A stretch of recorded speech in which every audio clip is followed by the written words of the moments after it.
Hey guys, tonight we step softly into the dawn mist of Yuji's tea terraces, where the air tastes of damp earth and promise. You trudge along narrow paths between rows of Camellia sinensis shrubs, dew beating on each velvet leaf like a million tiny lanterns. The horizon glows pale pink, and you probably won't survive this peaceful solitude without feeling oddly serene. So, before you get comfortable, take a moment to like the video and subscribe, but only if you genuinely enjoy what I do here. Let me know your location and local time in the comments. Now, dim the lights, maybe turn on a fan for that soft background hum, and let's ease into tonight's journey together. You pause at the edge of a terrace carved into the gentle hills, where tea cultivation began in earnest during the late Heian period. A cool breeze rustles the leaves overhead, stirring up a soft susurrus that feels like nature's lullaby.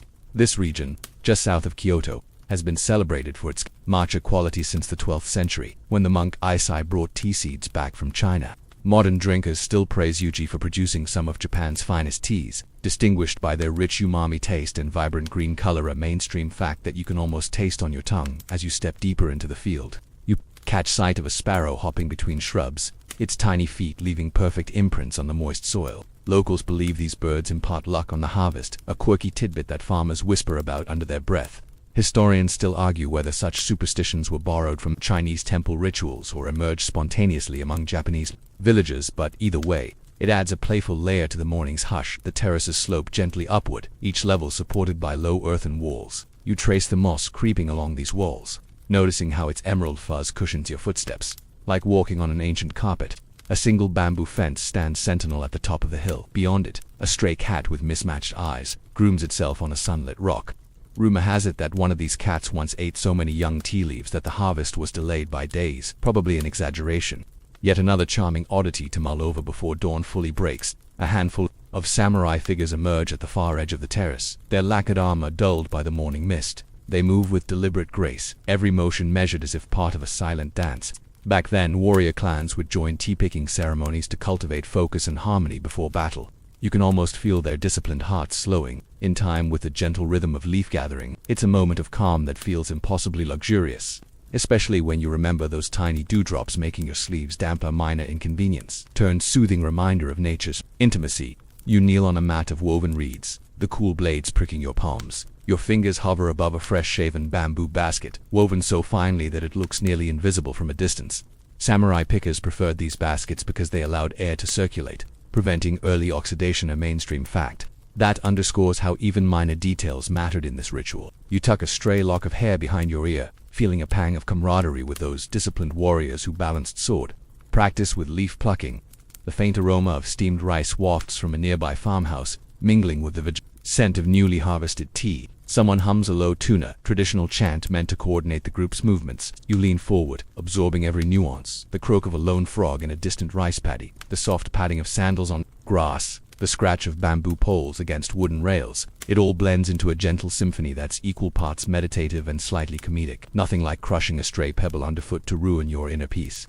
You muse. A sudden gust brushes through the terrace, rattling cloth banners, tied to wooden poles. These banners bore calligraphy praising the season's first flush, symbols that connected the present moment to centuries of practice. Historians still argue whether these banners were introduced by Zen monks or by provincial governors eager to display their own names. Either way, they added a theatrical flair to the otherwise understated ritual.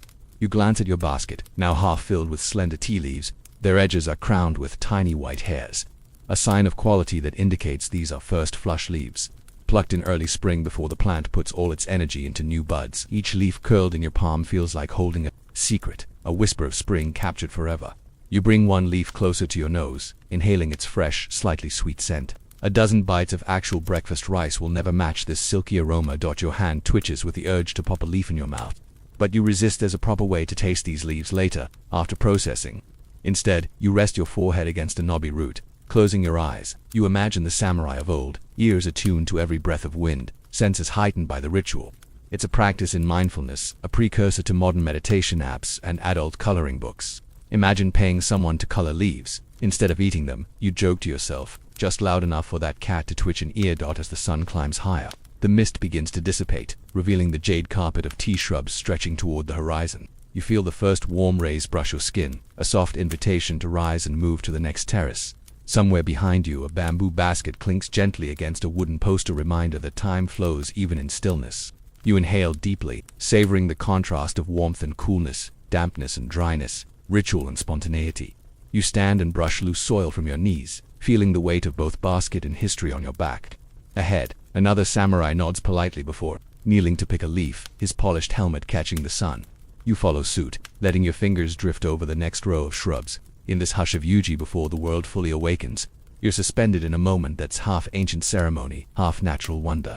And as you move forward, letting the morning carry you, you sense that this simple act of picking tea leaves contains more depth than any battlefield jostle. You rise from the damp earth of Yuji's terraces and let your gaze drift back toward the distant silhouette of a small hilltop monastery. Its wooden pagodas softened by the dawn haze. Here, centuries ago, a handful of Zen monks first raised steaming cups of powdered tea as part of their morning sutra readings. You can almost hear the faint clang of bronze gongs, punctuating the hush as disciplined hands whisk matcha into frothy swirls. Historians still argue whether the influence flowed directly from Chinese Chan masters or developed independently among Japanese mountain ascetics. But either way, these monks laid the groundwork for samurai to adopt tea, not just as a drink, but as a spiritual anchor. Sliding along a narrow path, you brush past a lone bamboo grove that rattles softly in the breeze you first noticed during that sparrow's morning hop. The monks tended these groves to supply utensils, slender whisk handles, scoop shafts, and the poles that once tethered banners atop those terraces. You recall how the elders carved each whisk chastened by hand, carefully splitting a single bamboo stalk into dozens of fine tines, a mainstream fact reflecting their devotion to craft. As you step through the rustle of bamboo leaves, you almost expect to glimpse one of those brushes, suspended magically in mid-air, shaping your day's first brew. According to the monk Isai, who returned from China in 1191 with tea seeds in tow, the beverage had healing properties. In his treatise, Kisage Juki, he extolled matcha as a cure for fatigue and indigestion, especially useful for monks sustaining long hours of sitting meditation. You wonder whether a samurai fatigued from dawn drills secretly slipped a powdered leaf under his tongue to steal his resolve, an amusing image that feels oddly modern, like popping a caffeine tablet before a commute. Rumor even has it that some warrior monks once ground powder so fine that it could stop minor bleeding, though scholars still debate whether this was practical medicine or simply a fringe tale to elevate the monk's mystique. Your feet find an ancient stone step, worn smooth by countless pilgrimages. From here, you can see a procession of armored figures winding their way up the mountain path, lacquered shoulder guards glinting in the morning light. These early samurai valued the tea ritual for its capacity to sharpen focus and instill a quiet dignity. You recall how, during battle campaigns, warlords would set up portable tea huts, simple wooden frames draped with cloth, where bamboo weapons racks doubled as drying racks for ceremonial robes. The juxtaposition feels jarring. Mortar shells and matcha whisks sharing the same space, but that contrast underscores how tea became both an art form and a tool of discipline. You pause next to a weathered wooden plaque, engraved with the words, Ichigo Ichi, one time, one meeting.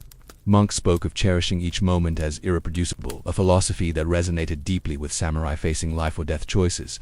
You take a slow breath, inhaling the cool mountain air scented faintly with incense drifting from the monastery, an unexpected but soothing layer atop the vegetal aroma you experienced among the terraces. It's a sensory collage that blurs the boundary between ritual and nature, reminding you of that stray cat lounged on a sunlit rock back in the fields.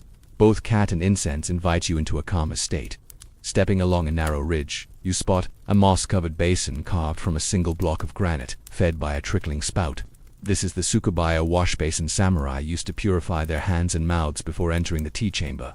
You kneel beside it, feeling the stones chill against your fingertips, the water sending ripples that catch the light like tiny mirrors. You remember your own fingers trembling slightly when first handled those bamboo baskets in Yuji, the sensation of raw clay and the pressure of carrying history on your back. Here the Tsukubaya offers ritual cleansing, both physical and necessary preamble to mindful leaf selection and contemplative sipping.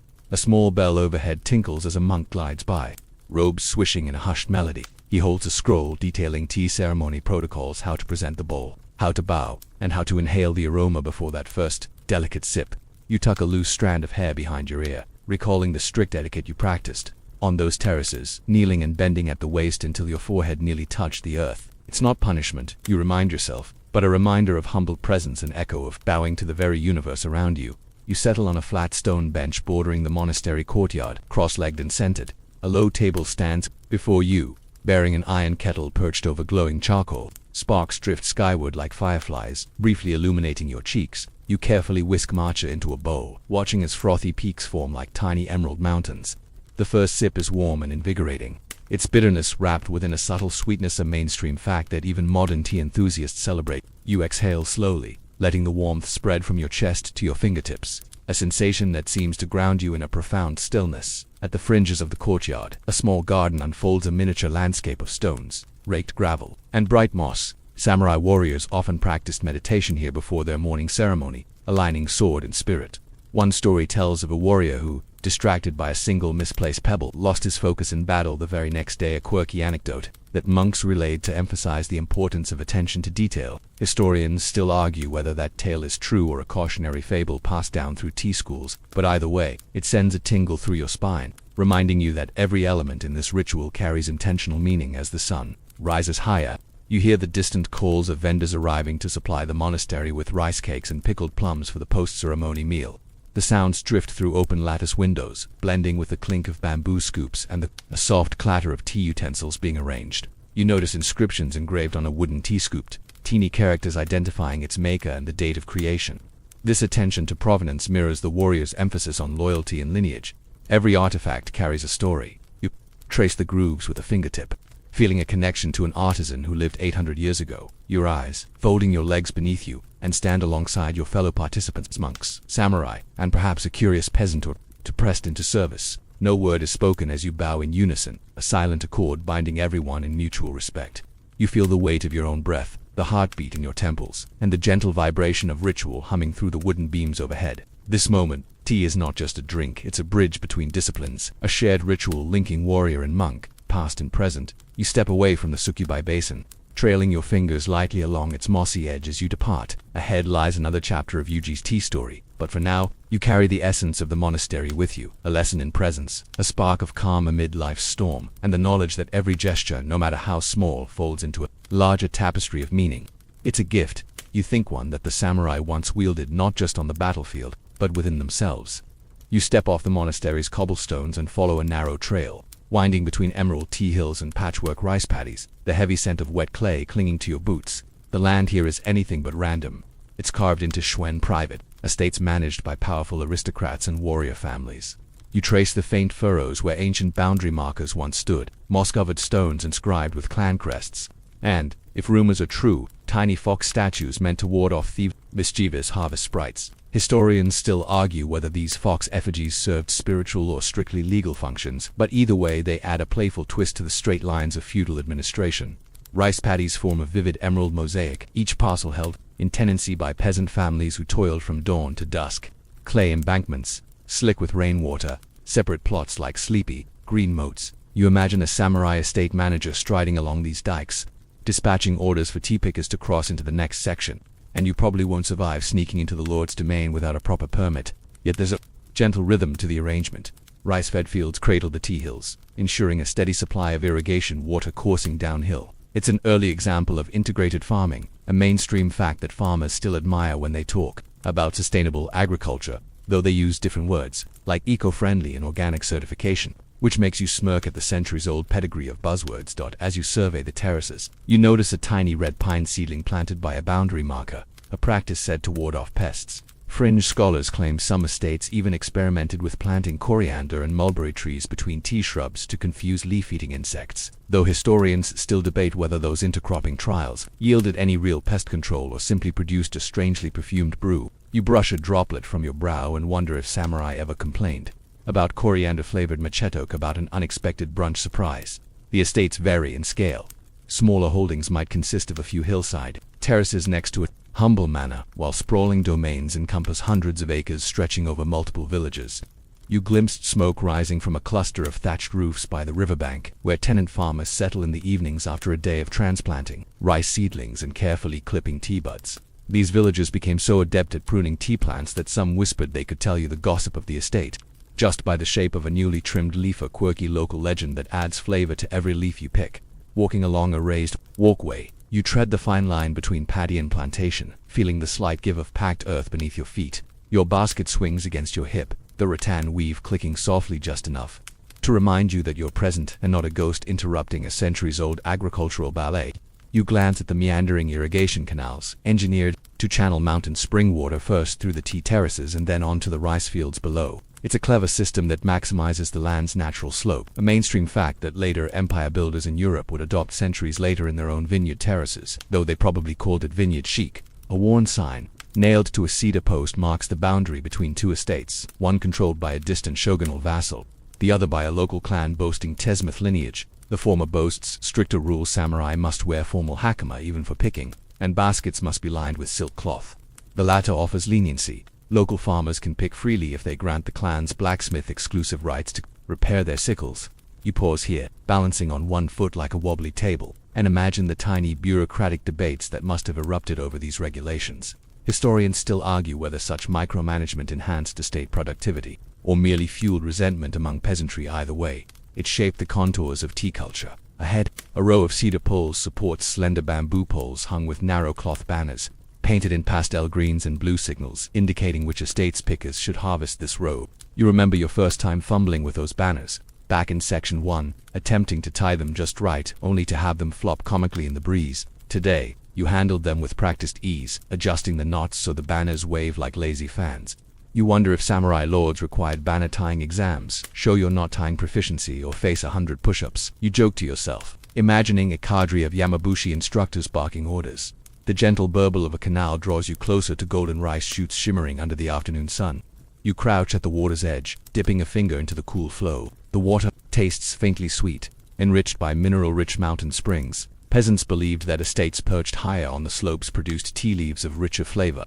Thanks to faster draining soils and clearer waters, a mainstream belief that still guides modern premium tea producers. Yet, there's a fringe theory suggesting that early tea estates planted certain white-flowering weeds to attract pollinators, boosting tea plant vigor, though historians still debate whether those wildflowers were intentional or simply weeds. Beyond the fields, you spot a humble shrine nestled between two mossy stones, a small guardian for the land, dedicated to Hekuninushi, god of agriculture and medicine. Villagers would offer rice cakes and a handful of fresh tea leaves at this shrine before each season's first harvest. That practice hints at a delicate interplay of faith and farming, an almost perfunctory ritual you might overlook if you're too focused on your basket count. You pause for a silent moment, pressing your palms together in a respectful bow, feeling the stony presence of the shrine echo deep in your chest. Your feet graze a patch of clover that locals swear carried messages from the spirit world, depending on how four-leaf clusters glowed under moonlight.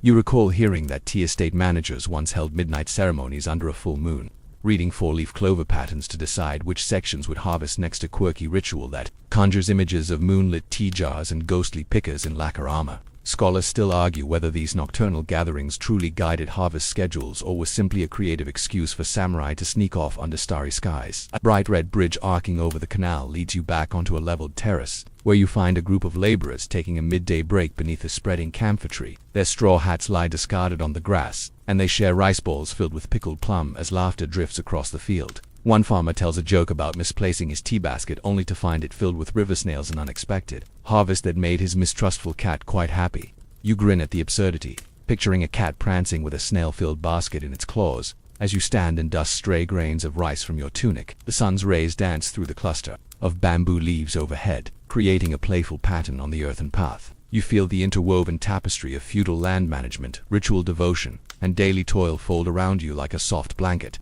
Each terrace boundary marker and canal tells a story of collaboration and control, a story that continues to shape the leaves you pick and the tea you will someday sip. Having mapped these paddies beside the tea hills, you lift your basket once more and set off toward the next slope, carrying with you the knowledge that the land beneath your feet is more than soil and water. It's a living archive of power, faith, and quiet rebellion. And as you cross another mossy embankment, you realize that every step you take is itself a humble tribute to the unseen hands that carved these fields centuries ago.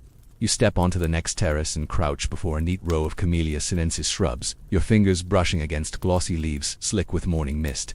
Each plant stands like a silent sentinel, its gnarled trunk twisting into a flurry of dark green foliage above you. Press your palms into the cool, loamy soil, feeling the faint heartbeat of earthworms tunneling unseen beneath your fingertips. Cultivating these shrubs is an art handed down through generations. Farmers in Yuji have pruned these bushes since the Kamakura era to optimize leaf size, flavor, and resilience to pests. You recall that Camellia sinensis is an evergreen species, native to East Asia, domesticated in southwestern China over 2,000 years ago before spreading to Japan around the 9th century. Mainstream fact that puts your morning routine into historical perspective. Here in Yuji growers favor the Yabukita varietal, prized for its rich umami profile and sturdy growth. though that cultivar only surfaced in the 1950s, long before Yabukita's arrival.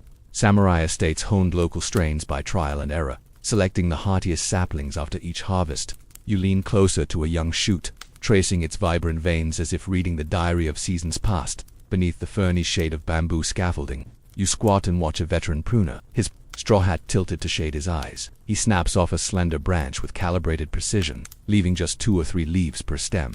"Less is more," he murmurs, though you can barely hear him over the faint rustle of wind-chimed bells hanging from a distant temple eave. These rituals of cutting and shaping bushes form the backbone of tea quality. Too much foliage and the plant wastes energy. Too little, and yields suffer. You mimic his movement, feeling the satisfying snap as the twig parts, and imagine yourself as a sculptor, the shrubs your living marble. Standing back, you survey the line of freshly pruned bushes, their shapes uniform yet organic like clouds neatly sheared in the sky. The veteran catches your eye and grins, revealing a row of broken tea leaves stuck in his teeth. He flicks them away with a practiced flick, joking that he's sampling the goods on duty.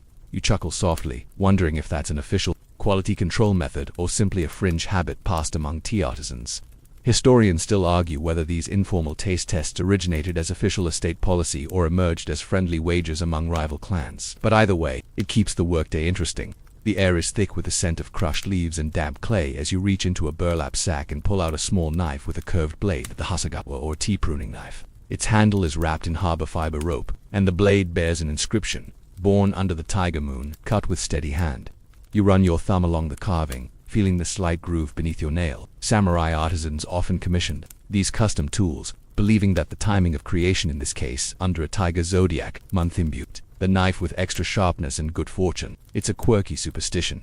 Yet many farmers insist their ancestors saw fewer broken branches when using such blades. You press the knife's edge against a stubborn twig and drag downward with gentle force, releasing a springy curl of leaves that falls into your basket with a muted thud. The collective snap-snap of pruning echoes across the terrace as pickers methodically shape each shrub. Their synchronized rhythm feels ritualistic, almost like a military drill transferred from the battlefield to the tea garden. You find yourself slipping into a meditative beat, inhaling the subtle hint of chlorophyll that lingers in the air, as though drinking the very essence of new growth. A slight tremor ripples through the row as wind gusts over the hilltop, sending a flutter of tiny petals from a distant cherry tree drifting across your path. You pause mid-cut, watching the pale pink flurry settle on a freshly pruned stump. Nature's confetti celebrating another season's work. It's these fleeting moments that tea growers cherish, a reminder that despite centuries of cultivation, the bushes still dance to their own rhythms. You tuck a petal into your sleeve pocket, thinking it might serve as a lucky charm later when you sample the brood leaves. Glancing at the horizon, you spot a swarm of tiny green moths drifting in lazy spirals above the shrubs. Fringe entomologists claim these insects perform a pollination dance that somehow enhances the tea plant's aromatic compounds, though historians still debate whether these moth interactions genuinely benefit the crop or merely irritate pickers who sneeze at pollen dust. You pinched your nose and swear you tasted a hint of honeyed floral sweetness in your last draft of matcha. But then again, you'd probably taste anything on an empty stomach. The veteran pruner taps his knife against the handle's metal ring, signaling a break. You join him under the shade of a woven canopy, where a shallow basin of spring water waits. He hands you a slender bamboo whisk and a bowl of powdered tea leaves, the earliest processed draft of this morning's harvest. As you whisk, the bubbles rise like miniature foam clouds, their surface shimmering bright emerald. You lift the bowl to your lips and sip, immediately feeling a tingle of warmth that spreads from tongue to chest. The umami is there, balanced by a delicate sweetness, a mainstream fact that underscores why tea from well-cultivated shrubs can rival the finest broths. Got you settle onto a low wooden stool, letting the warmth seep into your bones, and watch as the veteran rolls out a bundle of cloth bags embroidered with gold thread. Within each bag lie tiny pouches of red peppercorns, used by some estates as a natural pest deterrent. Quirky accounts suggest farmers would sprinkle these pouches around their bushes and swear the tea tasted peppery and vivacious.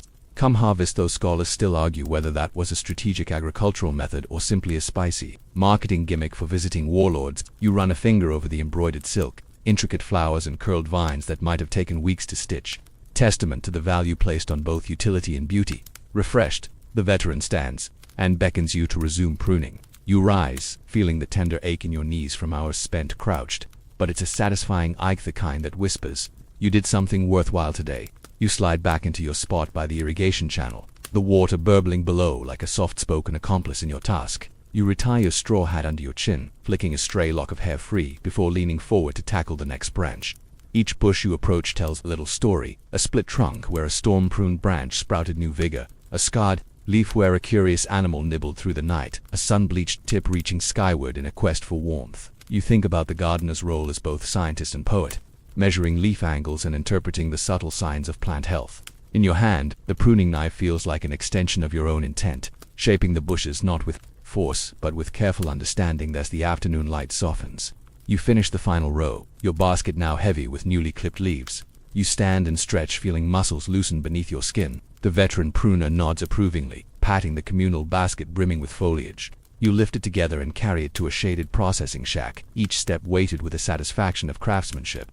In this moment, you grasp that cultivating Camellia sinensis is more than agriculture. It's a living conversation between human and plant, tradition and innovation. And as you set the basket down, you know the next chapter of T's journey pressing, steaming and sip in the lantern-lit evening ahead. You rise before sunrise the next day, still feeling the residual warmth from last evening's lamplight leaf processing, and follow the narrow trail back to those softly terraced slopes. Today marks the first flush of spring, when the tea buds emerge in their most tender form, slender shoots crowned by tiny hairs that glint like spun silver in the dawn. Samurai pickers gather beneath a canopy of cherry blossoms, petals drifting down like confetti, lending the air a delicate sweetness. As they pluck each bud with reverent care, you slip into formation behind a retainer in polished armor, his helmet straps faintly rustling as he bends to harvest a single sprig, an image that feels both ceremonial and wonderfully impractical for battle. Imagine charging an enemy line, with petals in your hair. Your fingers hover above a row of bushes, the leaves still wet with dew, and you recall that first flush leaves contain higher concentrations of amino acids like theanine, lending matcha its signature umami mainstream fact that has modern tea sommeliers swooning. You pluck the bud-tipped stem in one fluid motion and let it drop into your bamboo basket, its rhythm syncing with the soft thud of fellow pickers. One vinegary petal lands on your shoulder, and you flick it off discreetly, hoping the samurai beside you doesn't notice. You probably won't survive the teasing if he does. A gentle laughter ripples through the group as a young page fumbles, accidentally picking 2 leaves instead of 1. The master of ceremonies, a venerable samurai whose gray-streaked topknot gleams in the sunrise, raises an eyebrow but offers only a serene smile. You feel the tension ease, as though the ritual itself is a meditation on acceptance. Each bud is perfect in its own right, and mistakes become part of the ritual tapestry. Historians still argue whether this ethos of embracing imperfection directly derived from Zen teachings or emerged more playfully among samurai households, but the result is the same. Laughter and learning go hand in hand. Above you, pale pink blossoms swirl in the sky. You reach out, catching a drifting flower in your palm before it lands on the tea leaves. The blossoms will soon fall entirely, leaving the terraces bare until the next bloom, an annual cycle samurai revered as a reminder of life's fleeting beauty. Fringe accounts suggest some clans deliberately underplanted their terraces with early blooming cherry varieties to ensure blossoms coincided precisely with first flush season, creating a shared sensory climax of color and fragrance. Scholars still debate whether these horticultural crossbreeds were intentional or simply the serendipity of gardeners tinkering with grafting techniques. But either way, the effect is pure magic. Your basket gradually fills with young leaves, their shape slender and their color a lighter green than later harvests. The air smells of fresh grass, cherry petals, and the faint temps of morning frost melting into the soil. One samurai pauses to cradle a leaf between thumb and forefinger, holding it up to the light like a jeweler inspecting a gem. You imitate his gesture, observing how the leaf's veins form a delicate, lacy pattern, nature's own filigree. You wonder if a wealthy daimyo ever commissioned a glass case to display such a leaf as art. It wouldn't be crazier than samurai helmets with gold leaf overlays. After all, as you bend again to pick, a sudden breeze stirs the cherry canopy, sending a cascade of petals swirling around you like a pink snowstorm. You hinge at the waist, trying to shield your basket, but inevitably end up with petals caught in your hair and scattered across the tea shrubs. The page next to you gasps in mock horror, and you exchange a conspiratorial grin. It's moments like these where intention collides with whimsy that make the ritual feel alive, rather than strictly boot camp for the soul. A low drum echoes from a nearby pavilion, signaling the ritual's midpoint. Samurai pause in unison, kneeling to place their baskets on woven mats. The master nods, and several attendants emerge carrying lacquered trays topped with tiny cups of fresh spring water infused with plum blossoms. You accept a cup, holding it with both hands to warm the porcelain. The water tastes faintly sweet, a gentle cleanser before you handle these precious first flush leaves. This ceremonial hydration, once reserved for high-ranking warriors, is a mainstream detail that underscores the importance of ceremony in even the simplest tasks. You swallow the water and set the cup aside, Noticing the attendants also brought small cloth pouches tied with silk cords. Inside each pouch lie handfuls of jasmine petals and mint sprigs. You tuck a few petals into your pocket, not for fragrance, but as a good luck charm whispered to enhance focus during the second half of the ritual. Quirky lore suggests that jasmine's calming scent steadied the shakuhachi players who performed flute music nearby, creating a multi-sensory ambience that soothed both mind and heart. Historians still argue whether live music accompanied these early flush ceremonies or if that's an embellishment added by Idawara storytellers looking to sweeten the tale. But either way, you almost hear a distant melody as you resume picking. You lean into the ceremony, letting the rhythmic pluck of leaves lull your mind. Each bud you pick sparks a moment of gratitude for the plant's resilience, for the monk and samurai legacies that shaped this practice, and for the dawn mist that cloaks the world in silent promise. You remind yourself that this ritual was as much about community as cultivations, samurai forging bonds as they shared hazards, laughter, and the simple act of gathering what the land offered. Soon the master signals the end with a fan made of deer antler, its handle inscribed with a waka poem praising the fleeting cherry blossoms. You watch as pickers lay down their baskets, the morning's harvest shimmering like treasure. You kneel, placing your basket gently beside the others, and bow deeply. The petals from above drift to rest on the leaves, turning the collective yield into a floral mosaic. It's a moment that feels choreographed and spontaneous all at once, a living work of art assembled by blade-sharp focus and the soft touch of nature. Your heart pulses with gentle exhilaration as you lift your basket to carry it toward the processing shack. Chances are, you'll soon steam and roll these leaves into the powdered gold of mocha. But for now, you simply carry the energy of spring in every stem. As you walk beneath a cherry canopy one last time, petals brushing your cheeks like affectionate ghosts, you realize that the first flush ritual is as transient as the blossoms themselves, a perfect confluence of flavor, fragrance, and fleeting beauty. You enter a low-slung pavilion, perfumed with the lingering scent of rice straw, tatami mats, and fresh tea leaves, where two lacquered platforms stand side by side, one higher for the lord, one slightly lower for the retainer. You slip off your sandals and kneel on a cushion arranged at the margin, body upright, spine aligned like an arrow, because here every centimeter of posture carries meaning. This is the world of rank and harvest protocol, where social hierarchies fold neatly into tea-picking ritual, and even a misplaced elbow can prompt hushed murmurs among watchers. You probably won't survive a protocol breach without at least a scolding, so you flatten your palms on your thighs and keep your shoulders soft. The lord arrives first, his silk hakama rustling like autumn leaves. He glides forward, nodding. Once at the pavilion's guardian statue, a tiny wooden tengu perched in the corner, and settles onto the higher dais. The retainer bows deeply, his blade's hilt peeking from beneath his kimono's hem, then takes his place on the lower platform. You recall that, in feudal Japan, the samurai code of hierarchy, or kunshi, dictated these arrangements down to 3 centimeters of platform difference. Mainstream fact still taught in traditional tea schools today. It feels absurdly precise, like a high-stakes game of musical chairs conducted with swords instead of seats. A silent attendant brings forth 2 ornate baskets, identical save for a single-colored silk tassel. Crimson for the lord, emerald for the retainer. Each basket holds the morning's first flush leaves, gleaming jade under the slanted sunlight streaming through paper shade screens. The leaves seem almost too precious, as though a dropped stem might shatter like a glass figurine. You lean forward, eyes wide, toes curling beneath you, trying not to beam at the simple elegance of it all.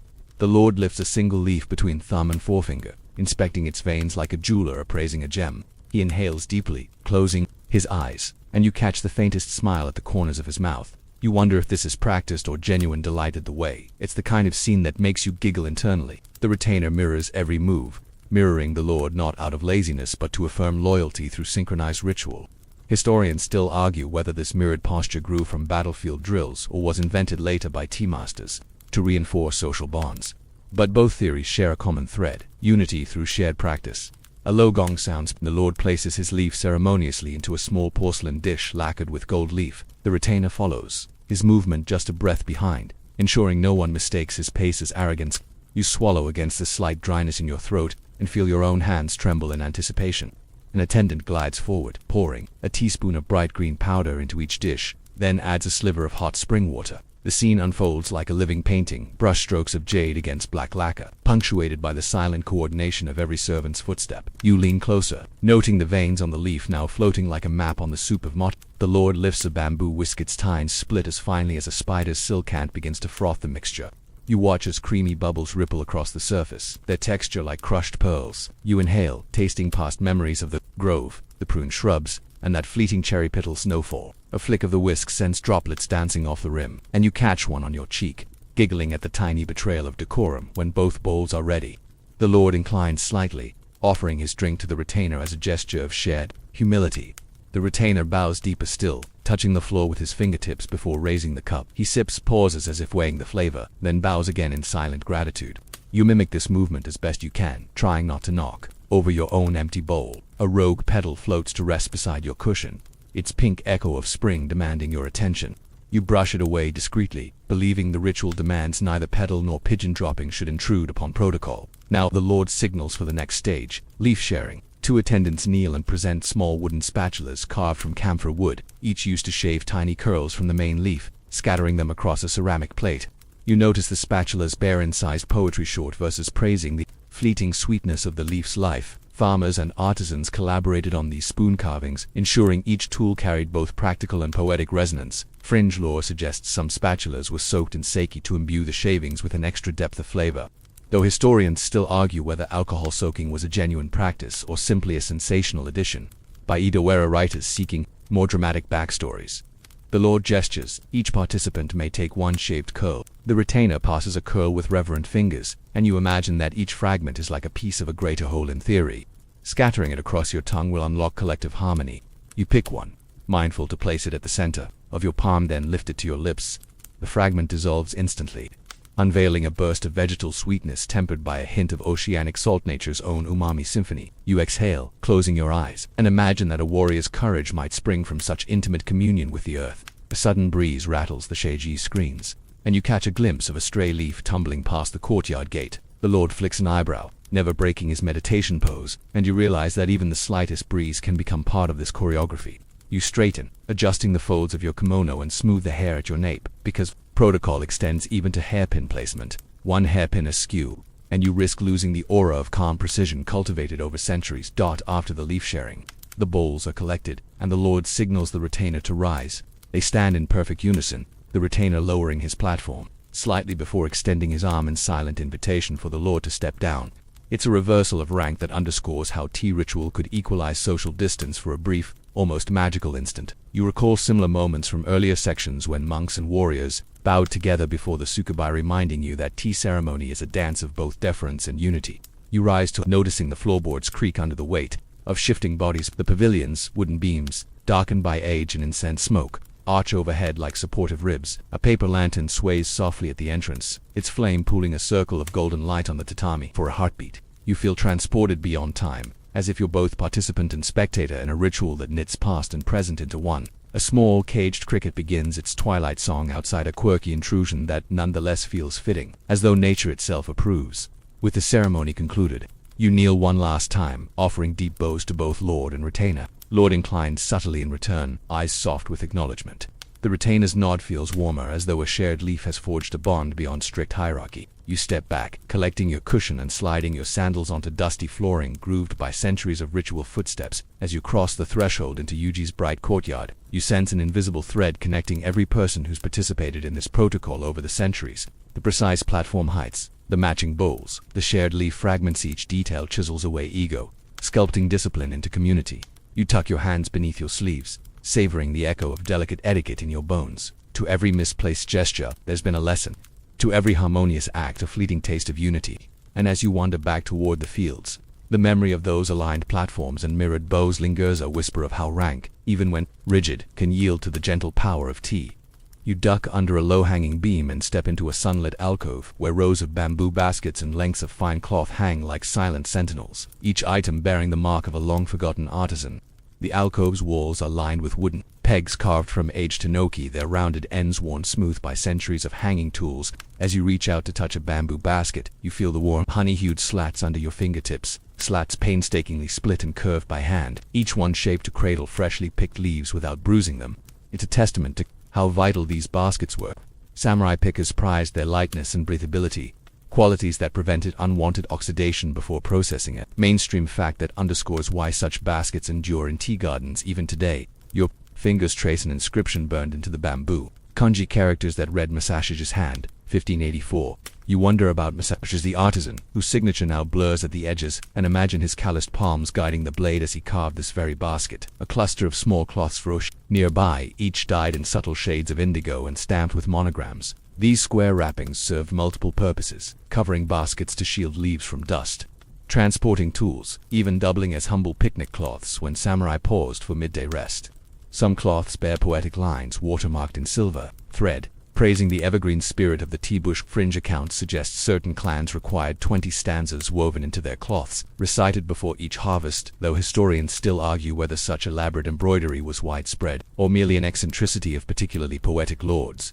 You select a basket marked Todakuni's craft and lift it gently. The weave flexes like a living skin, its pattern alternating thick and thin strips that create a lattice perfectly suited for airflow. You hold the basket to a sunbeam filtering through a narrow window slit, watching the light dance on its curves. Tiny wisps of bamboo dust trail into the air, motes swirling like ghostly confetti. It reminds you of the cherry petal snowfall in Section 5. Though here the dance feels more deliberate, every dust speck a memory of Masasha's workshop ringing with the tap-tap of carving tools. Beneath the baskets, a wooden chest stands open, revealing neatly folded cloths of varying textures. You lift one, a length of unbleached linen stamped with a red chrysanthemum crest.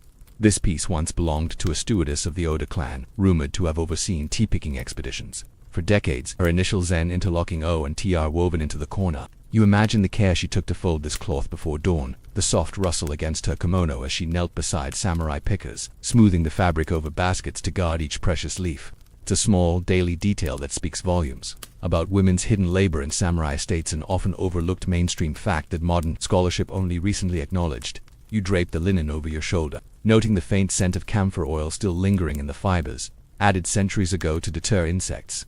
A shard of sunlight strikes the cloth, illuminating a faint tear near the edge.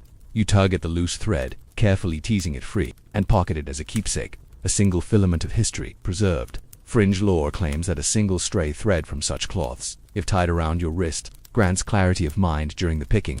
Ritual, though historians still debate whether this was a genuine folk practice or a novelist's embellishment. From the Edo period, below the cloth chest, an array of utensils lies arranged on a low table. Wooden tea scoops, ceramic bowls, and small brushes crafted from horsehair. You lift a tea scoop carved from you, its grains swirling like storm clouds. The handle is engraved with a dedication to Yoshinari. May your spirit stay evergreen. Samurai often exchanged these scoops as gifts, tokens of respect that carried the donor's sentiment in every curved groove. You run your thumb along the scoop's lip, feeling the cool smoothness and imagining the ceremony when Yoshinari first received it, perhaps from a rival he respected, or a mentor acknowledging a young warrior's promise. Your gaze drifts to a slender brush made of horsehair bound to a bamboo handle. The hairs fan out in a fine semicircle, ideal for dusting loose tea dust from baskets and cloths. You've already handled a whisk in Section 2, but this brush feels different. Less ceremonial, more utilitarian, yet still bearing the artisan's mark, small carved kanji at the roughed handle's base.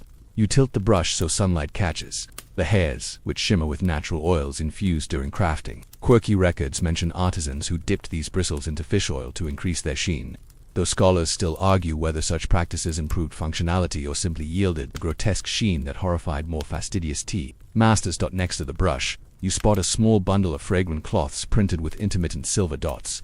These cloths, called shakin, were used to wipe the inside of bowls during tea preparation. Legend holds that one particularly meticulous tea master insisted every bowl be wiped exactly 37 times. No more, no less, a precise ritual supposedly devised to align with Buddhist numerology. Historians still debate whether this exact count was widely practiced or was simply the idiosyncrasy of a single eccentric master, remembered through oral tradition.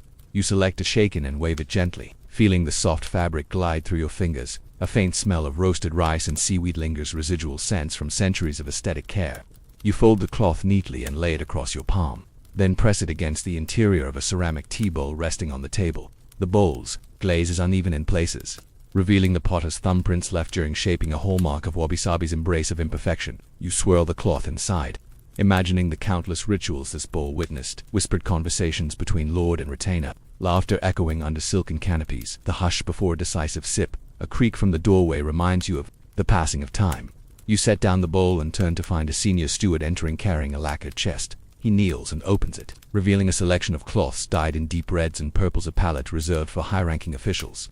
Each cloth is wrapped around a delicately carved bamboo scoop, silk cords securing the bundle. You watch as he unwraps one, presenting the gleaming scoop to you. The inscription reads, "For quiet courage," and you think of the battles already fought across Yuji's terraces, battles of discipline, of perfecting a single ritual, of subduing the self, in service of a quiet art. He bows and you bow back, accepting the scoop with both hands before tucking it into your belt. You feel the gentle weight of tradition against your waist, a constant reminder that every utensil here carries a dual purpose: to facilitate the tea ceremony and to transmit the spirit of those who crafted and used them. As you step back, the hush of the alcove deepens, the baskets and cloths standing watch over your departure like companions in a centuries-long pilgrimage.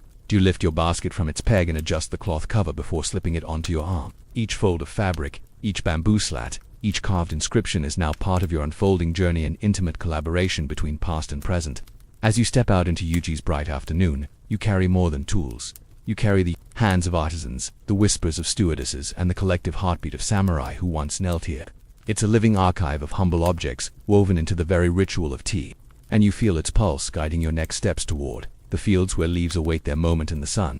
You step back onto the gentle slope under a pale morning sky, the emerald expanse of tea bushes stretching before you in undulating waves. Up close, each shrub reveals clusters of leaves varying in size and hue, some deep forest green, others a tender lime that glows almost neon in the soft light. Here, in the heart of Yuji, practitioners extol the aesthetic of wabi-sabi, finding beauty in asymmetry and imperfection. You crouch beside a bush whose leaves seem unusually uneven, some larger on one side, others stunted by a late frost.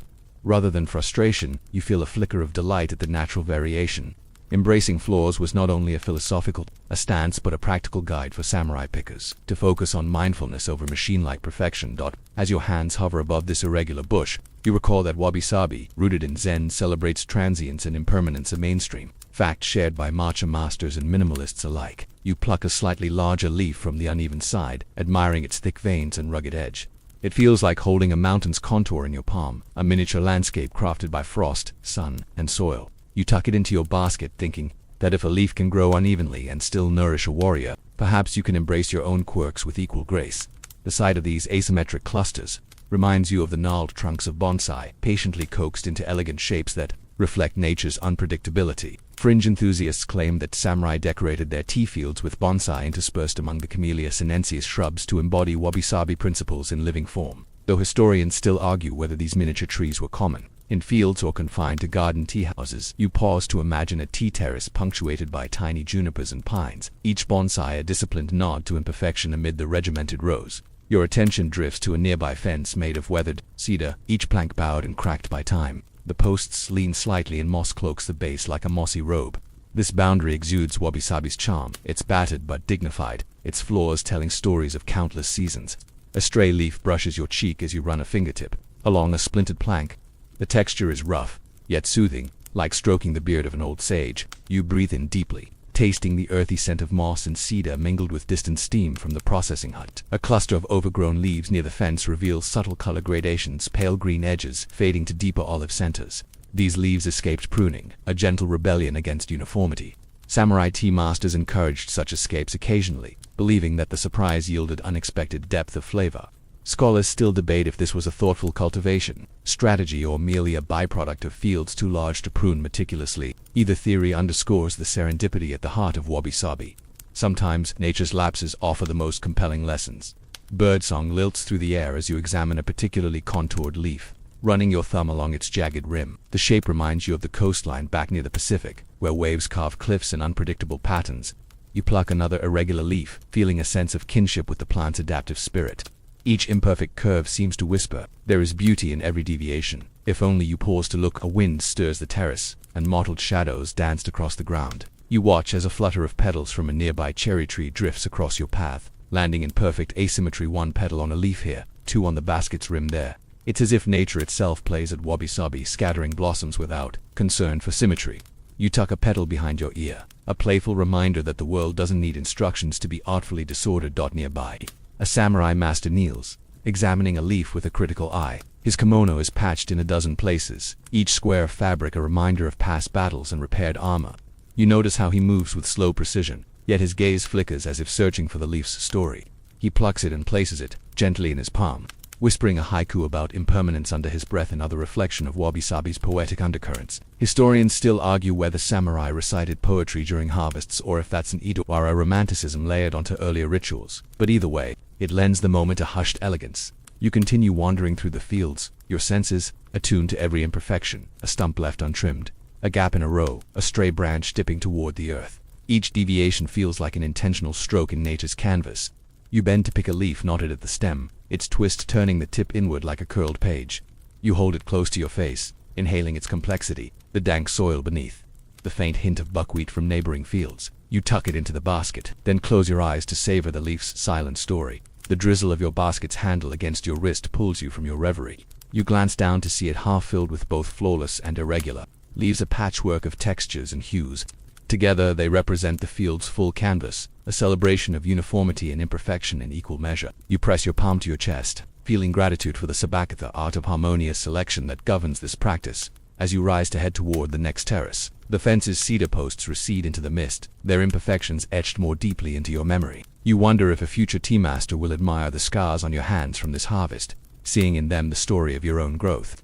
Each terrace, each leaf, each imperfection reminds you that the world is balanced not only by order but by the quiet acceptance of life's unplanned moments. And as you follow the rising sun to Section 9, you carry this wabi-sabi vision with you, imperfect, transient, but exquisitely alive. You step out of the processing shack into the late afternoon glow, the air tinged with the warm scent of steamed leaves and fading sunlight. In your hand you hold a small porcelain cup filled with freshly brewed green tit's surface a rippling jade mirror. You lift it to your lips, feeling the weight of centuries in its fragile curve.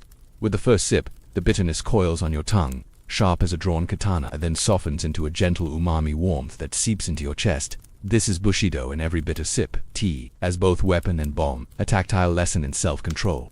Samurai believed that match's brisk bitterness honed their resolve, steadying their hands for both brush and blade, a mainstream fact still celebrated in modern tea ceremonies. You swallow slowly, imagining the clamps of your own heartbeat, loosening muscles unwinding like a coiled spring. The bitterness is like a whispered command. Focus on the moment, not the past or future. In this haze of green steam, you recall the moss-off terraces where you first plucked leaves in Section 1, and the scuff of your knees on the reed mats in Section 2. Now, the tea itself becomes your teacher, guiding you through an invisible dojo where each breath aligns with purpose.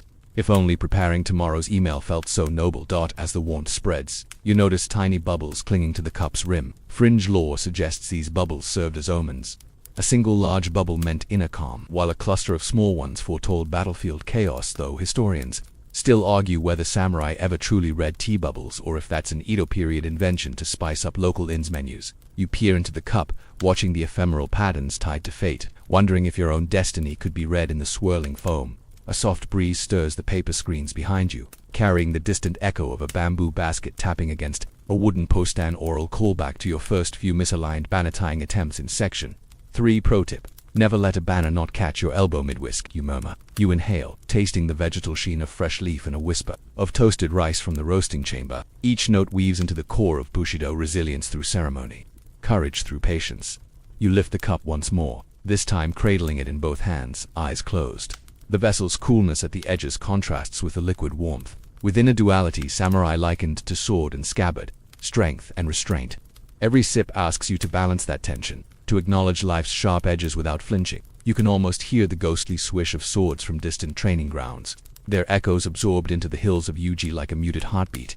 Reopening your eyes, you set the cup on a low wooden table carved from camphor, call back to those camphor-wood spatulas in Section 6. You trace a carved groove along the table's edge, recalling how Yoshinari's dedicated scoop once fit into your belt, reminding you of quiet courage in action. Here, the table itself seems to whisper, honor is not an idea but a daily gesture. Its grain a testament to long-vanished artisans. A cricket begins its twilight song near your foot, its chirp punctuating the hush. You glance down, remembering the cricket's roll back in Section 6 when its cage signaled the ceremony's closing. Here, however, the cricket is free, unbound in analogy. You think for a warrior's spirit released from rigid form by the simple act of mindful sipping. You smile at the thought. Tea can tame even the wildest cricket. Taking another deliberate mouthful, you ponder the kettle's journey from sacred spring in Section 12 to this moment. The water's purity underlies Bushido's essence, clarity of mind. Samurai prized water not only for its role in tea but for its metaphorical depth, likening it to emptiness of heart, capable of holding any reflection. You swirl the remaining tea in your cup, watching ripples flatten into stillness. You almost expect a koi to surface, questioning your loyalty, though that might be stretching the day's symbolism. A sudden tap on the pavilion's sliding door brings you back. It's a stewardess carrying a lacquered tray of tiny rice cakes and pickled plum snacks to balance the tea's astringency. You offer a respectful bow as she kneels beside you, placing the tray on the table. Her presence calls to mind hidden labor of women in Section 7, folding furoshiki and tending to utensils with devotion that rivaled any samurai sword practice. You accept a rice cake, its soft chewiness, a gentle counterpoint to the tea's crisp edge. It feels like shared alliance across gender and class, another reflection of how ceremony could bridge social divides. You break off a small piece and savor the sweet tang of plum notes melted into rice. The sweetness makes the next sip of tea taste sharper by contrast, a yin-yang interplay that samurai likened to the harmony of blade and breath. You catch yourself giggling quietly at the absurdity, training to kill and calming your nerves with rice cakes. Yet, isn't that the paradox of Bushido? That the same hands that stir matcha could also grip a sword's hilt. A flicker in your peripheral vision draws you to the pavilion's garden beyond the screens, where stone lanterns stand like silent sentinels in moss-draped shade. One lantern bears an inscription: "Courage blooms in stillness." You rise and step outside, cup in hand, feeling the cool gravel under your bare feet. You stand before the lantern, raising your cup in salute of playful homage, and a moment of genuine reflection. The lantern's carved character, you, meaning courage, seems to glow under the setting sun. You sip the remaining tea, every drop purified by reflection and ritual. The bitterness is now a familiar guide, pointing you toward discipline and clarity. Historians still argue whether Bushido was ever codified in a single text or if it was a living code formed by countless rituals like these. Either way, tea ceremonies ensured its lessons reached every warrior's heart that as the sky deepens to indigo, stars beginning their silent vigil. You look back toward the terraces of Section 5 and the bamboo groves of Section 2, feeling the tapestry of practices weave into one seamless path, each element misty dawns, monk teachings, land divisions, pruning art, cherry blossoms has led you here, to this cup in your hand. The final gulp drains the cup, and you press your fingertips together in a silent bow to both past and present. You place the empty cup on the table and let your arms relax by your sides. In this moment, the bitterness is transformed into gratitude for each petal, each tool, each ritual step that shaped your journey. You inhale one last time, tasting the lingering echo of tea, then exhale, releasing any tension you didn't realize you carried. Bushido isn't just for the battlefield, it's for this breath, this sip, this hum of quiet honor that pulses beneath every mundane gesture. You turn to the stewardess, offering a gentle nod of thanks. She smiles softly, her eyes reflecting the lantern's glow. Outside, the crickets' song continues, now a lullaby rather than ceremony's signal. You step back into the pavilion, the flicker of lantern light guiding you toward whatever comes next, but with the steadiness you've cultivated, you know you'll greet tomorrow's dawn as you did today's, cup in hand, heart attuned, mind clear. You step into the dusky corridor of moss-covered stone steps that zigzag between the lower terraces, the fading sun casting long dappled shadows across the path. A hush settles over the fields, broken only by the distant sigh of wind through bamboo leaves and the soft, rhythmic murmur of voices rising among the tea shrubs. It's time for the evening harvest chant, a practice designed to synchronize the picker's movements, foster camaraderie, and ward off fatigue as dusk deepens into night. You find your place at the end of a curved row, heartbeat slowing to match the gentle tempo of the refrain. The chant begins low and steady, a series of short phrases punctuated by soft exhalations, hati hati ho, each syllable stretching across the air like a breathy ripple. Samurai pickers lean forward in unison before plucking a pair of leaves, then rise again, voices weaving a continuous loop of melody and motion. You love how the chant feels less like a song and more like a living pulse, echoing off the mossy stones and sinking into your bones. Historians still argue whether these chants originated with temple work crews or were devised later by tea masters to stave off evening doldrums. But either way, they carry an ancient resonance. Your first attempt to join in feels awkward, your voice slightly too loud, your timing just a hair off. You clamp a hand over your mouth, hoping no one notices, but a kindly retainer beside you catches your eye and gives a small encouraging nod. You place a finger gently against your lips and inhale deeply, aligning your breath with the chant's EBB and flow. With the next measure, your voice blends into the group's warmth, and you feel a ripple of euphoria as the refrain rounds the bend like a wave cresting the shore. The melody itself is simple, 5 notes falling and rising in a pattern that mirrors the picker's bow pluck stand sequence. Each chorus lasts exactly 12 measures, concluding with a longer exhale, ho-ho, that lingers in the cool air before the cycle restarts. Fringe accounts claim that some clans added extra verses invoking mountain deities or ancestral spirits, though historians still debate whether these were genuine spiritual invocations or theatrical flourishes, introduced in later tea school manuals. Tonight, however, the chant stays strictly secular, focused on unity and rhythm over ritual. As you move through the row, plucking leaves in time with every haughty exhale, you notice how the chant's cadence harmonizes with the thump of bamboo baskets against your hip. The baskets swing gently, the rattan weave clicking softly in concert with your footfalls on the stone. It's a symphony of natural and human-made percussion, underscored by your own heartbeat now synced to this communal song. You almost forget your work in it. Pluck feels like a graceful gesture in a well-rehearsed dance rather than a chore. A sudden breeze carries the chant across the terrace, and you hear the voices of distant pickers responding in kind, creating an antiphonal effect that feels like calandra response between two choirs. You raise your voice slightly, projecting to meet the returning echo ha-ti-ho. Your words bounce back, slightly softer now, as if the hillside itself sings along. You glance upward, catching the first glint of a solitary star between the bamboo stalks. It's as though the entire hillside transforms into a giant resonator, amplifying every breath, every harvest pluck, into a shared experience. The chant serves another purpose. It keeps the pickers alert under low light, their senses sharpened by the need to stay perfectly in time. Your fingers brush against a leaf just as you exhale, securing it between thumb and forefinger before letting it drop into the basket. A single mispluck, a missed beat, or an extra leaf would echo in the cadence, jarring the rhythm and drawing a polite murmur from fellow pickers. You remind yourself that this is not pressure but mindfulness, a tactile form of meditation that uses song to anchor you in the present. Halfway through the chant, the master of ceremonies, a silent figure standing on a mossy ledge, is a slender lantern carved from rice paper and bamboo. Its warm glow spills across your line, illuminating every leaf, glinting like emerald coins. With the lantern's arrival, pickers adjust their posture, voices softening slightly as the light, but it becomes more precious. You pause mid-chorus, letting your breath trail off, then resume as the lantern moves down the terrace, its glow guiding the picker's eyes forward and marking the chant's midpoint. You notice a glimmer at the chant's close, a cluster of fireflies hovering above the shrubs. Their tiny lights weave in and out of the melody, seeming to pulse in time with your chorus ha-ti-ho. You cannot tell if your mind is playing tricks or if the fireflies truly dance to the tune, but either notion feels charmingly plausible.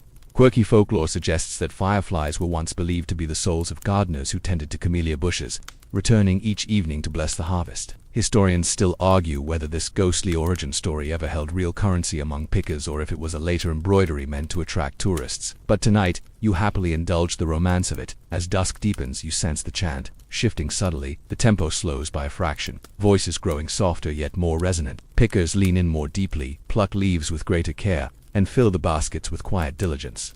You feel the chant's soothing embrace, its repetition lulling any lingering fatigue to the background. Each cycle seems to wash over you, like gentle waves, carrying away tension and replacing it with serene focus. In this state, you're both fully alive and effortlessly relaxed. Paradox the samurai engineered through the simple power of song and labor. Low murmur ripples through the group.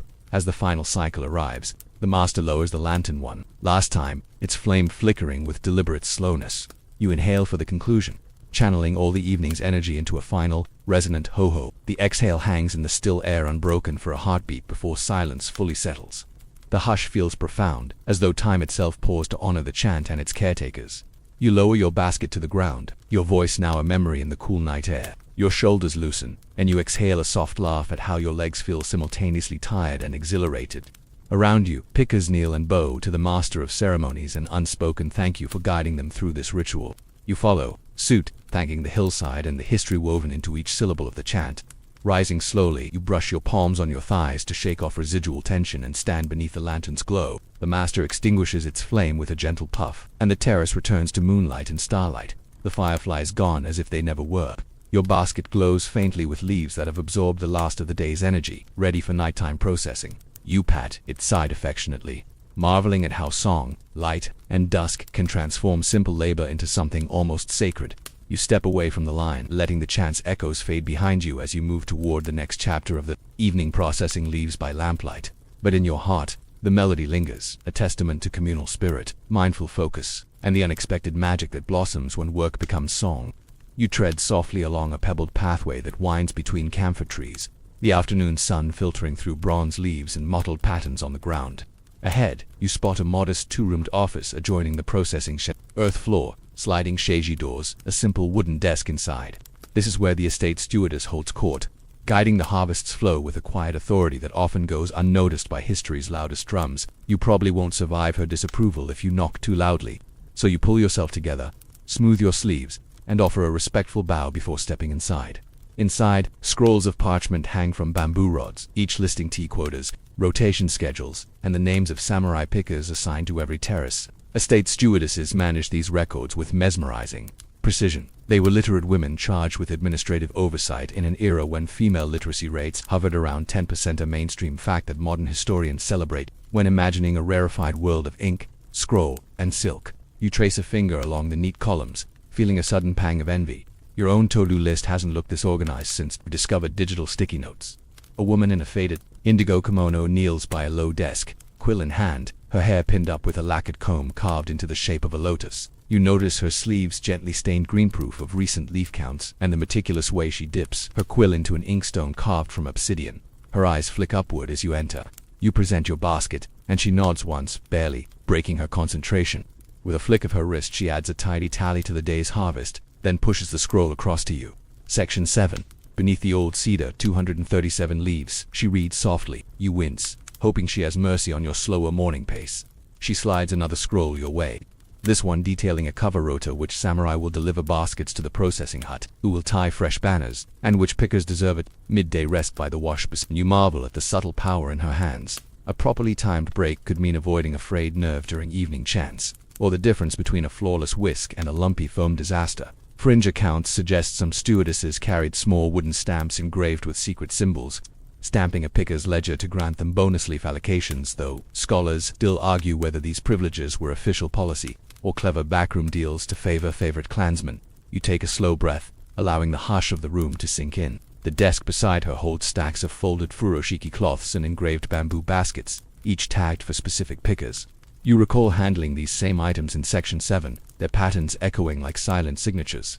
The stewardess reaches beneath the desk and produces a set of wooden dividers, hand-carved slats that slot together into tiny stands for drying baskets. She murmurs that a misaligned divider can cause baskets to warp in the sun, throwing off the entire day's schedule. You swallow, picturing a future Instagram story titled "When One Bent Slat Ruins the Harvest," and smile at how history and social media would collide. A soft rustle draws your gaze to a row of folded garments along the wall. Linen smocks, dyed in pastel shades, each embroidered with a picker's moth. Even uniforms bear the stewardess's imprimatur. She chooses colors to distinguish roles: pale blue for samurai pickers, earthen browns for villagers hired on rotation, and deep crimson for her own trusted assistants. You wonder if she's channeling modern UX design principles or simply a keen eye for visual clarity. Historians still debate whether these color codes helped prevent theft by making unauthorized pickers stand out, or if they served purely decorative purposes to please samurai aesthetics. On a lacquered tray at her side sits a collection of small, ink-rubbed seal's hanko, each bearing an oval of carved characters: honor, precision, harmony. Pickers receive a seal when they complete tasks with exemplary skill. You watch her press one circular seal onto a fresh sheet of paper, leaving a red imprint as crisp as a freshly baked mochi pancake. You reach to admire the seal's impression, its edges perfectly defined, its meaning almost sacred. A single stamp can elevate a picker's status, ensuring they receive the best baskets, the first flush privileges, or an invitation to sip cooled tea in the stewardess's private alcove. Your eyes drift to a small alcove behind her desk where a slender flute rests on a silk cushion. The stewardess catches your glance and smiles faintly. Used for late-night encouragement, she whispers, running a fingertip along its polished surface. According to local law, the flute's notes coaxed weary pickers back into rhythm during long days, lending a lyrical quality to otherwise monotonous work. Fringe ethnographies claim its melody even confused pests, sending them scuttling away from the bushes, though historians still argue whether these melodies actually affected insects or merely kept pickers' spirits high. A soft tap on the CHG door signals another visitor. A junior stewardess glides in, carrying small bowls of salted barley water and electrolyte drink to ward off fatigue. You realize the estate stewardess orchestrates not only leaf quotas but also the well-being of her workforce, blending practical care with administrative savvy. These women were early pioneers of occupational health long before such terms existed. Their empathy balanced the warrior ethos with genuine concern for flesh and bone laborers. It's a subtle power rarely recorded in war chronicles, yet vital to sustaining the ritual's rhythm. You thank the stewardess and bow, sliding back into the corridor. As you step out, she calls after you. Section 9. Remember to align your baskets with the evening lanterns. You pause, recalling the soft glow that guided your chants earlier. She tucked that rule into your schedule without fanfare. Outside, the sun cracks wider across the terrace, painting the horizon in molten gold. You adjust your basket, feeling named and accounted for in a way that extends beyond mere leaf counts. As you resume your path toward the twilight harvest terraces, you carry more than leaves. You carry the stewardess's quiet precision, her hidden hierarchies woven into every slip of parchment and every careful tally. In her hands, administration becomes art, and the whisper of ink on paper echoes as part of the tea-picking symphony. You wonder if someday someone will write songs about these stewardesses, songs that might blend flute notes, firefly glow, and the rolling thud of baskets into a nighttime lullaby. Historians still argue whether their stories ever deserve the spotlight. But tonight, as you step barefoot onto the next mossy ledge, you know you've glimpsed a hidden half of Yuji's tea tradition, a gentle force steering battles of leaves from behind a sliding door.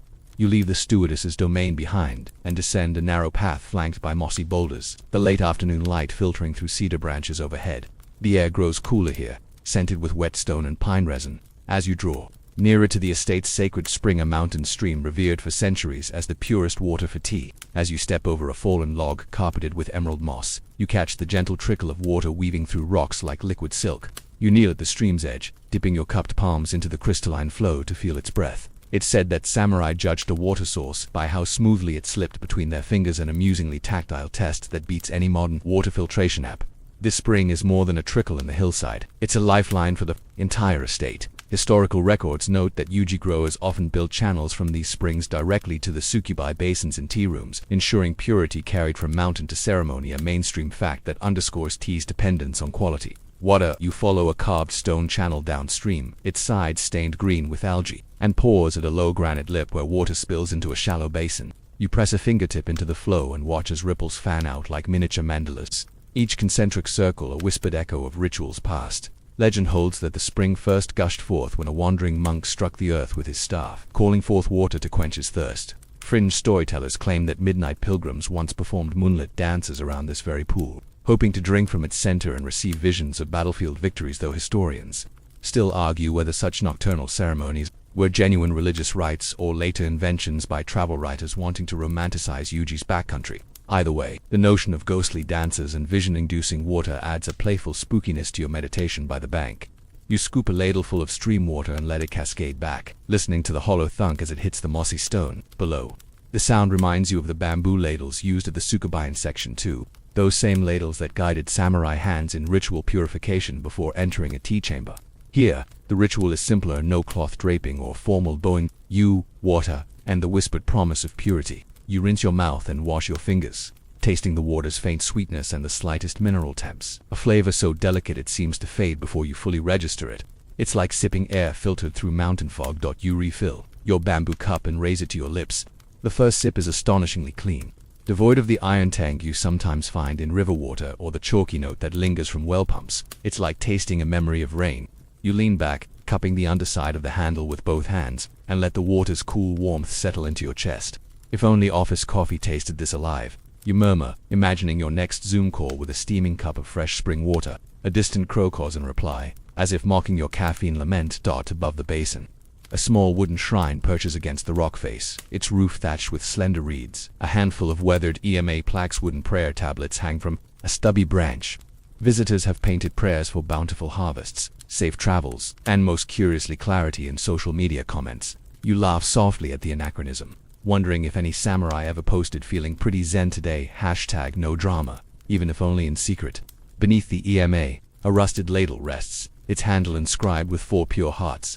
You pick it up, weighing its modest heft in your palm, and dip it once more, careful not to let your knuckles graze the carved letters. Local lore insists that the water's flow shifts slightly with the seasons. In spring it's crisp and melodic, in summer it gushes robustly, and in winter it trickles through layers of snowmelt with a hushed whisper. Fringe hydrologists have claimed that the spring's underground channels wind through ancient limestone, infusing the water with trace elements of phosphorus that subtly heighten the green tea's umami profile. But historians still debate whether samurai tea masters were truly attuned to trace minerals or simply enjoyed a good story. You taste the water again, wondering if you can detect any chalky whisper of limestone, but decide it's probably just your imagination and maybe too many chemistry classes in school. You stand and follow the stream uphill, hopping from rock to rock until you reach a small shrine tucked beneath a cluster of cedar roots. A tiny bronze mirror hangs inside, its surface worn by countless offerings of incense and tea leaves. The mirror is meant to reflect the truth of the water's source, or so the shrine's plaque claims. You press your forehead gently against the shrine's wooden frame, closing your eyes. The musty scent of aged wood mixes with the aroma of sweet basidiomycete mushrooms growing in the damp stones below. You quiet your thoughts, feeling the rhythm of the water resonate in your heart. Better meditation that needs no words or gestures. beyond the flow itself. As you rise, you notice a stone statue of Jizzo, the protector of travelers and children, standing sentinel beside the shrine. Its weathered features are moss-clad, giving it a benevolent, almost smiling expression. Pilgrims have left small stacks of pebbles at its base, tiny cairns built for wishes granted. Safe journeys ahead, and perhaps, according to rumor, a painless awakening after too many late-night study sessions. You place one pebble of your own, silently dedicating it to the caretakers of these fields, the stewards, pickers, and monks whose combined devotion turned this spring into a living fountain of ceremony. A sudden gust courses down the valley, stirring the cedar needles into a soft cascade across the stones. You lean into it, opening your arms as though embracing the wind itself, and marvel at how this spring feels alive, a dynamic entity rather than a static pool of water.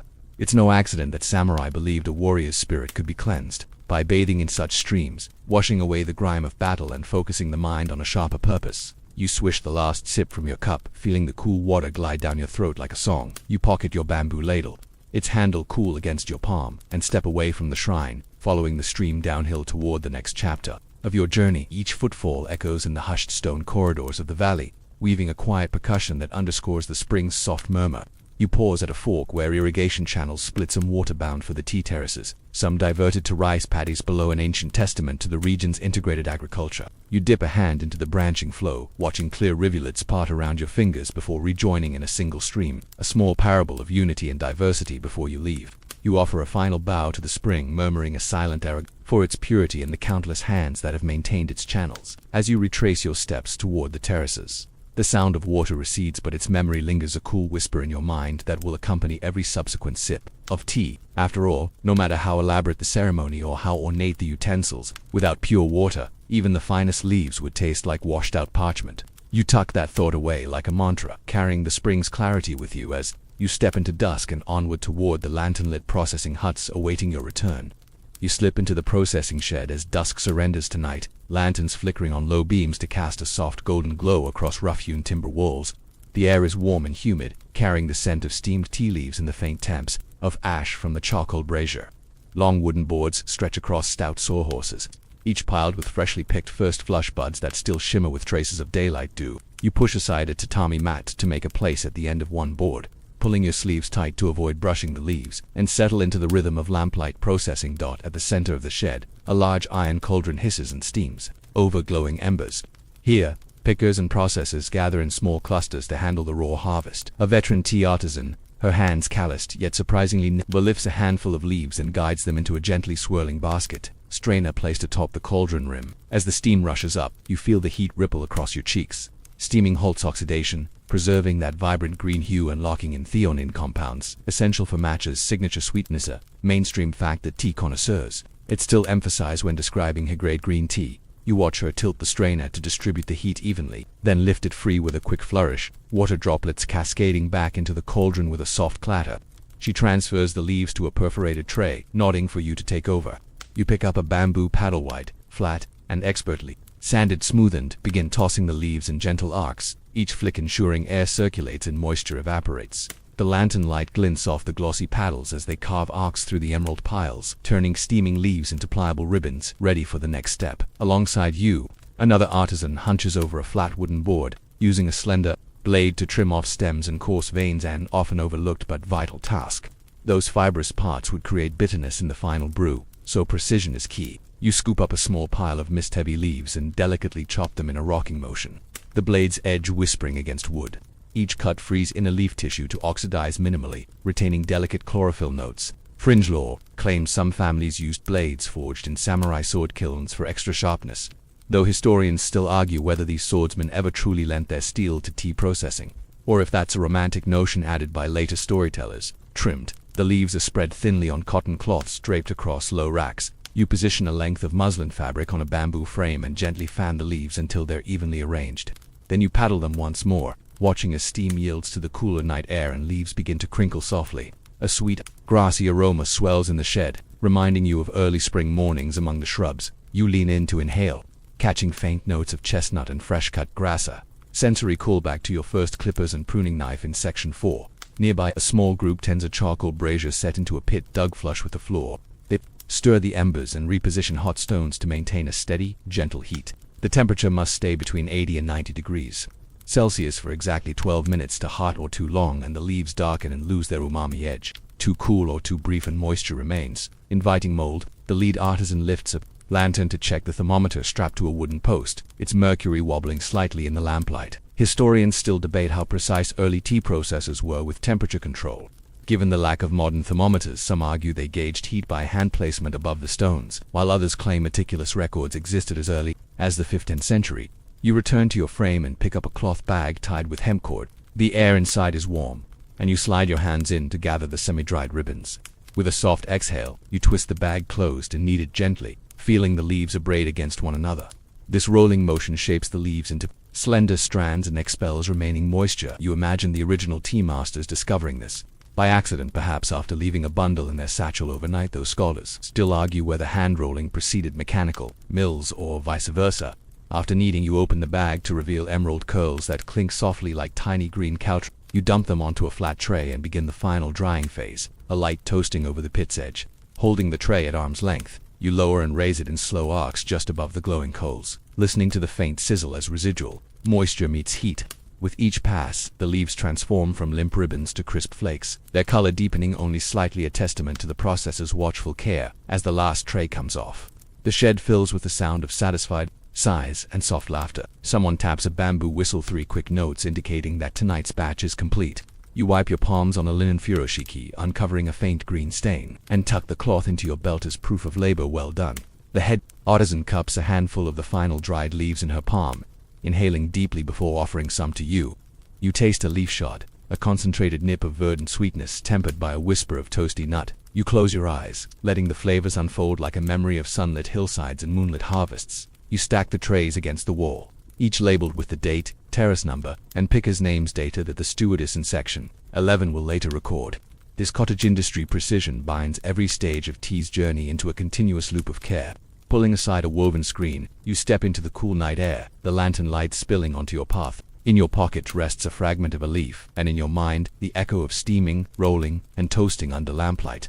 The night's labor has coaxed raw buds into the fragile promise of match's emerald powder, each step guided by centuries of practice and a gentle nodding tribute to the leaf itself. You step out of the processing shed and follow a narrow gravel path toward a low-roofed herbarium tucked beneath a grove of plum trees, their blossoms dusting the ground like pale snow. The air here carries an herbal bouquet, dried mint, ginger, and a hint of mugwort. Inside, wooden shelves line the walls, lined with cedar boxes and ceramic jars, labeled in neat calligraphy: Yomogi mugwort, Shoga ginger, Karunai, safflower. Samurai healers once experimented by blending these botanicals with matcha, convinced that a medicinal brew could soothe wounds and sharpen the mind before battle. You step forward, inhaling the mingled scents, and feel a gentle warmth spread through your chest, a prelude to tonight's lesson in botanical harmony. At a low lacquered table, a stooped herbalist in a faded indigo robe greets you with a nod. He motions toward a set of bamboo trays holding small piles of powdered tea leaves and various herbs. For aches, he says, pointing to a pale green mound flecked with ground peppermint. For clarity, he adds, indicating a mixture of matcha and finely chopped ginseng root. You recall that matcha contains L-theanine, an amino acid that promotes relaxation, while caffeine provides gentle alertness, a mainstream fact modern scientists confirm when studying tea's calming effects. You pick up a wooden spoon, its bowl shaped like a tiny shell, and scoop a teaspoon of peppermint matcha blend into a ceramic vessel. The herbalist offers you a ladle of hot spring water, clear as glass and still faintly sweet from minerals. You pour it over the green powder and stir with a slender bamboo whisk, watching pale bubbles foam at the surface. The aroma of peppermint mingles with grassy matcha notes, creating an invigorating yet soothing fragrance. You bring the cup to your lips and sip, feeling a cool tingling that spreads from your throat to your limbs. The mint's crispness cuts through the tea's richness, offering relief to any lingering oxyfringe, practice said to ease muscle soreness after armor drills. Though historians still argue whether samurai widely adopted these herbal infusions, or if they remained curiosities of a few eccentric clans. Next, you turn to the clarity blend. A gentle tap on a small mortar signals the herbalist's approval. You lift the lid to reveal pale ginseng root flecks glistening like golden rain. You measure a scant pinch, add it to a new cup of whisked matcha, and inhale the earthy sweetness. Samurai prized ginseng as a stimulant for long campaigns, believing it sharpened focus and warded off fatigue. You taste the mixture, warm, slightly bitter, with a subtle sweetness that unfurls on the tongue. Scholars still debate whether the real efficacy lay in the ritual itself, mindful sipping and focused preparation, or in genuine pharmacological benefits. But either way, The clarity blend feels like a conversation between plant and palate. As you sip, the herbalist gestures to a low wooden rack where bundles of dried herbs hang in clusters. Each bundle bears a small tag with therapeutic claims: heart steadier, wind cold, expeller, joint mender. You reach for a tangle of dried mugwort, its silvery leaves delicate as lace. Locals believed that when infused into tea, mugwort could ease digestive discomfort and calm restless dreams, an attribute that made it popular among samurai struggling with post-battle insomnia. Fringe texts claim that Yomogiti once accompanied warriors on night watches to stave off nightmares, though historians still debate whether that practice was widespread, or simply romantic lore spun by Edawara authors. You select a small bundle, and crush a few leaves in a wooden pestle and mortar, breathing in the herb's sweet, slightly minty aroma. Then, you add the crushed leaves to a third cup of matcha and whisk vigorously. The resulting brew is a muted green, flecked with pale silvery bits. You take a slow sip, letting the mugwort's subtle bitterness balance the tea's flavor. A comfortable, soft calm spreads through you, easing the day's tensions as if each molecule carries a whisper of peace. You close your eyes, holding the mugwort's lullaby in your chest. Behind the table, the herbalist pours you a final cup, a blend of safflower, petals and tea powder. The petals are crimson, their color bleeding into the pale green tea to create a soft rose hue. Samurai thought that safflower's warmth could soothe bruises and improve circulation, especially after strenuous horseback maneuvers. You taste it, floral, slightly astringent, with a warming finish that tingles on your palate.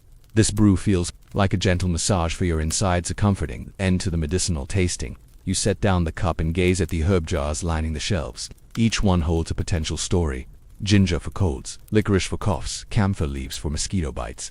You run your finger along the label: Rokagatsu, Japanese knotweed, knowing it was believed to support joint health and even accelerate wound healing. Martial physicians ground it into fine powder and sprinkled it on minor cuts. Fringe enthusiasts claim its effectiveness rivaled that of modern antiseptics, though historians still argue whether any of these herbal treatments truly expedited healing or simply provided placebo comfort. The herbalist offers you a small scroll bound with hemp cord. He explains that samurai healers recorded their own observations in private journals, experimenting with combinations that suited their unique bodies and climates. These family manuscripts, passed down alongside swords and armor, contained recipes tailored to individual constitutions, a practice echoed today in personalized medicine.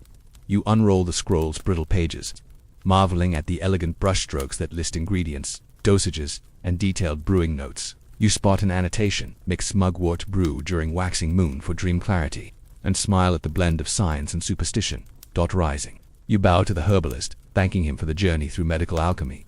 You tuck the scroll into your belt, feeling its weight a touch heavier than a mere piece of paper weight of knowledge, a promise of future experimentation. Outside, the plum blossoms drift in a soft breeze, their petals swirling around your feet like silent confetti. You carry with you the cool clarity of ginseng, the minty zing of peppermint matcha, the mugwort's lullaby, and the safflower's warmth, the alchemy of plant and leaf, woven into the tea ceremony's ongoing tapestry. As you step back toward the lantern-lit path leading to the tea fields, you feel an intimate connection to samurai healers who, centuries ago, trusted both empirical observation and whispered lore to forge remedies from the land, whether they truly eased pain or simply comforted the spirit. Their blends remind you that tea's power lies as much in intention and ritual as in chemical compounds. And with that thought steeping in your mind, you return to the terraces, carrying the medicine of matcha in every mindful sip. You slip into a shaded pavilion near the manor's main hall, where long lacquered tables gleam beneath the slatted windows. Here tea gifts are unboxed and political alliances are brewed alongside every leaf exchange. A hush envelops the chamber, the whisper of silk robes and the soft click of lacquered caddies breaking their seals. You probably won't survive a social misstep. Imagine mistaking a shogun's gift for your breakfast bento, but tonight, you're both guest and participant in an intricate dance of diplomacy. The first caddy arrives on a gilded tray carried by a retainer whose face is so unreadable you wonder if he's carved from wood. The caddy itself is a masterpiece, red lacquer polished to mirror sheen, its lid adorned with gold leaf depicting a shoreline of crashing waves. Samurai envoys once dispatched such caddies across provinces to signal peace or to curry favor. It's a mainstream fact that tea vessels functioned as diplomatic currency. Exchanging them conveyed respect, trust, or even veiled threats if the lacquer cracked too easily. You reach out to lift the lid, feeling the smooth resistance of the seal. Breaking inside, nestled on a bed of silk, lie 30 slender bamboo scoops, each filled with first flush UGT glinting like emerald gemstones. You inhale the tea's aroma, bright, vegetal, with an undercurrent of toasted chestnut. A samurai envoy once described a similar gift as the promise of tranquility in 30 measured breaths. You smile at the poetic hype, a threat unless your breath is measurably shallow. Beside the main caddy, A smaller box bears the crest of a rival clan and intricate catafoil in silver. This box contains a single leaf preserved in lacquer, presented as proof of mutual respect. Legend claims this practice originated when a warlord, impressed by a neighbor's tea quality, sent a single leaf as a peace offering, though historians still argue whether that event truly occurred or was later romanticized to glorify tea's pacifying power. Either way, you can almost feel the tension that once snapped as the envelope opened. The presiding lord raises a bamboo scoop, pauses to offer its shallow curve to the tea master for inspection, then accepts it gingerly. You watch as he lets the tea tumble into a porcelain bowl, the green powder settling like powdered jade. He bows slightly to the envoy, signaling that the gift is accepted and will be returned later with equal courtesy, or perhaps with a superior blend. You catch a hint of a smirk on the envoy's lips, as if to say, "Game on, my friend." You suppress a playful grin, imagining them competing over whose tea tastes less like salad dressing gone wrong. A hush descends as the next caddy is brought. Forward, a black lacquer chest inlaid with mother-of-pearl depicting a moonlit pine grove. This one comes from the northern daimyo, renowned for cultivating tea on misty highland slopes. The design shimmers in the lantern light, its needles and trunks dancing as though alive. The envoy presents the chest with an elaborate bow, the lacquer creaking softly under pressure. You wonder if the tree art has any extra diplomatic oomph. Perhaps moonlit pines signify a desire for reflection rather than conquest. Inside, a handwritten scroll lies atop the tea, a poem praising the unique terroir of those northern fields. The poem's meter is precise, every syllable measured like a ritual bow. You unroll the scroll carefully, feeling the parchment's crisp texture. The verses speak of clouds kissing heights where no enemy blade can reach, an oblique reminder of military might. Fringe accounts suggest some poems doubled as coded messages, lines that, when read acrostically, revealed troop movements, but historians still debate whether T-verse ever masked battlefield intelligence or remained pure literary flourish. You tuck the scroll beside your heart, noting how poetry and politics entwined as seamlessly as tea leaves and water. You lift the tea from its silk cradle and sniff. It carries a distinct smokiness from high-altitude firing. You taste a bit, letting the brisk bitterness unfurl before sweetness warms your chest. It's a flavor profile so distinctive that some lords claimed they could identify their own clans. Tea blindfolded, fringe boast perhaps, but one that likely kept tea thieves on edge. You chuckle to yourself next time someone steals your lunch. Tell them it's a signature blend and watch them tiptoe away. That's more caddies arrive, each more ornate than the last. You see maps pasted inside lids, marking trading routes and tributary borders. One map drawn on silk charts mountain passes that connect Yuji to distant ports. It's the kind of detail that turns a simple gift into a strategic briefing. The tea master whispers that these maps guided secret missions for spies disguised as merchants. You raise an eyebrow at the thought of covert operatives hiding behind matcha whiskers, though you admit it'd be an excellent cosplay theme at conventions. Between each unboxing, the room hums with muted conversation, comparisons of soil quality, water hardness, and leaf texture. You overhear one retainer complain that the southern clan's tea tastes like summer grass after too much rain, a mild insult compared to accusing someone's armor of squeaking. The envoy chuckles, retorting that at least their leaves don't resemble a discarded battlefield cloak. You barely stifle a laugh, picturing a tea judge solemnly sniffing a cloak full of dirt. By the final caddy, a small chest painted with cranes in flight. The chamber feels like an arboretum of lacquer art and poetic intent. Each gift exchanged binds clans in a web of obligation. Reciprocate within a fortnight, host a banquet under moonlight, ensure the next harvest includes a discreet tribute of rare white tea. It's diplomacy steeped in horticulture and hushed etiquette. As the ceremony winds down, the lord selects one caddy to keep Yuji's own rebellious envoy, presenting blue-dyed tea leaves, a varietal so rare its origin was shrouded in secrecy. He bows to the envoy and then to you, extending the opportunity for you to sample this clandestine blend. You lift your scoop, savor the emerald dust on your fingertip, and inhale. The aroma is intoxicating, floral top notes with a whisper of roasted barley. You let the powder fall into your bowl, whisk, and sip. The taste unfolds like a secret handshake, light, elusive, and utterly memorable. You bow to both envoys and the lord, closing the ceremonial loop of gift and countergift. The lacquered caddies are resealed with silk cords. Maps are tucked back into lids. Poems are rolled and returned for archival in clan libraries. You step away, heart racing with the thrill of alliances forged over nothing more deadly than tea. In this pavilion, every leaf is a handshake, every caddy a treaty. You linger at the threshold, gazing back at the gleaming tables now empty save for faint lacquered impressions. The ambassadors depart under the lantern glow, their footsteps echoing promises and unspoken vows. You turn toward the moonlit garden, thinking how tea gifts shape Japan's power balances as deftly as any sword strike. And as you walk away, basket swaying at your side, you carry the memory of polished caddies, folded scrolls, and the subtle power that resides in every perfectly measured scoop of tea. You trudge onto the terrace just as dawn's first light brushes the sky, only to be met by an eerie stillness. Where yesterday's baskets clinked and voices hummed, now there's only the hush of tension. A distant drumbeat, once a call to harvest, now thuds with more urgency. A war party approaches. You drop your basket, heart thudding, as samurai banners snap taut in a sudden breeze. Conflict has arrived, and with it, the tea fields become a stage for both politics and peril. A retainer materializes beside you, his armor streaked with mud from forced marshes. His eyes are sharp, scanning the terrace's edge where enemy scouts creep behind camphor trees. You probably won't survive a misstep here. Imagine stepping on a landmine of resolute soldiers, but the ritual must go on. Samurai believed even the looming threat of battle could be tempered by the calming act of picking tea, as though each leaf plucked greased the wheels of courage and composure. You seize your basket, hands trembling, and resume plucking the first flush leaves, trying to mimic the steady flow of Section 5's cherry blossom ritual. The retainer hums the evening chant from Section 10 under his breath, ha ti ho, adapting it to this tense moment. You join in, your voice quivering at first but gaining strength as the cadence anchors your racing pulse. Around you, pickers bow and pluck in perfect synchrony, the chant echoing off mossy stones in a peculiar form of resistance. War drums roll nearer, and you glimpse a column of Ashigaru foot soldiers emerging from the valley's mist, their banners identical to those of your own lord's vassals. Mistaken identity, or worse, a hostile incursion. The lead samurai brandishes a signal whistle. It shrieks across the terrace, slicing the chant short. Pickers freeze mid-pluck, leaves dangling from fingers like forgotten prayers. The clash of steel against wooden drums reverberates through the hillside. An officer strides forward, armor shining beneath the pale sky. He addresses your lord in clipped tones, accusing him of harboring rebels who attacked neighboring provinces. Your lord's retainer stiffens, kneeling in stern silence as the officer's accusation hangs in the air. Your own pulse pounds in your ears. Historians still argue whether such provocations were genuine attempts at enforcement or political ploys to seize valuable tea lands. Either way, the result is the same. The harvest is imperiled. Your lord stands, face inscrutable beneath his helmet.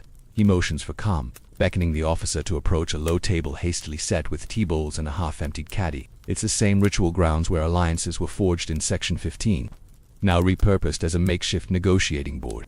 Even under threat of war, tea's diplomacy can hold sway, an enduring testament to its power as both symbol and substance. The officer hesitates, gaze flicking between the caddy's emerald powder and the stoic faces of samurai pickers. You recall the whispered promise that sharing tea could transform enemies into guests. The officer steps forward, lifting a lacquered scoop with a cautious bow, and pours powder into his bowl. As he whisks, his tense shoulders relax, the rhythmic motion of Section 2's monastery practice evident in his every stroke. You lean in, catching the faint aroma of roasted chestnut from earlier unboxings, a reminder that tea's warmth can disarm even the sharpest suspicion. When the officer sips, the terrace seems to exhale collectively. You watch as his fingers unclench, the first real sign of softness since his arrival. He offers a slow nod. No words are needed. Words are too heavy here. Tea speaks more gently. You feel your own shoulders drop, the tension unraveling in your limbs as your basket's handle ceases its urgent tap-tap against your hip. The officer bows deeply, sealing a fragile peace. The drums fall silent, replaced by the rustle of leaves and the distant chirp of cicadas. Let the harvest proceed, he decrees, voice calmer now. Your lord inclines in return, gesturing toward the fields as though blessing them. Pickers, resume plucking. Now with a new sense of purpose, every leaf harvested reaffirms peace through ritual continuity. You bend to resume your work, nimble fingers gathering leaves that gleam with dew. Each pluck feels more sacred, a tangible reaffirmation of life's tenuous balance between war and peace.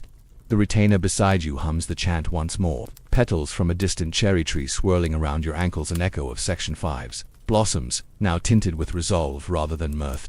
As the sun climbs, the officer and his retinue withdraw silently, leaving behind a woman in samurai attire who carries a small lacquered tray of scented rice balls.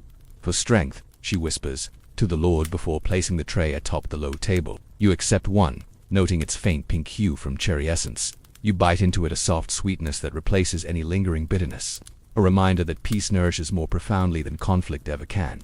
You return to the terrace's edge, and lift your basket, now half filled with first flush leaves that contain stories of both harvest and harmony. The war drums may have threatened to shatter the ritual, but tea's quiet ceremony endured. Each leaf you pick carries the imprint of that moment, the clash of soldiers, the hush of negotiation, the final exhale of peace when powder met water. As you cross to the processing shed, the aroma of steamed leaves welcomes you like a lullaby. You cradle your basket gently, honoring the uneasy peace that allowed these leaves to live. and as you step beneath the lantern-lit entrance, you carry with you the lesson that even amid looming conflict, the simple act of tea-picking can forge bonds stronger than steel. You slip out of the lantern-lit processing shed into a night, so still the fields themselves seem to hold their breath.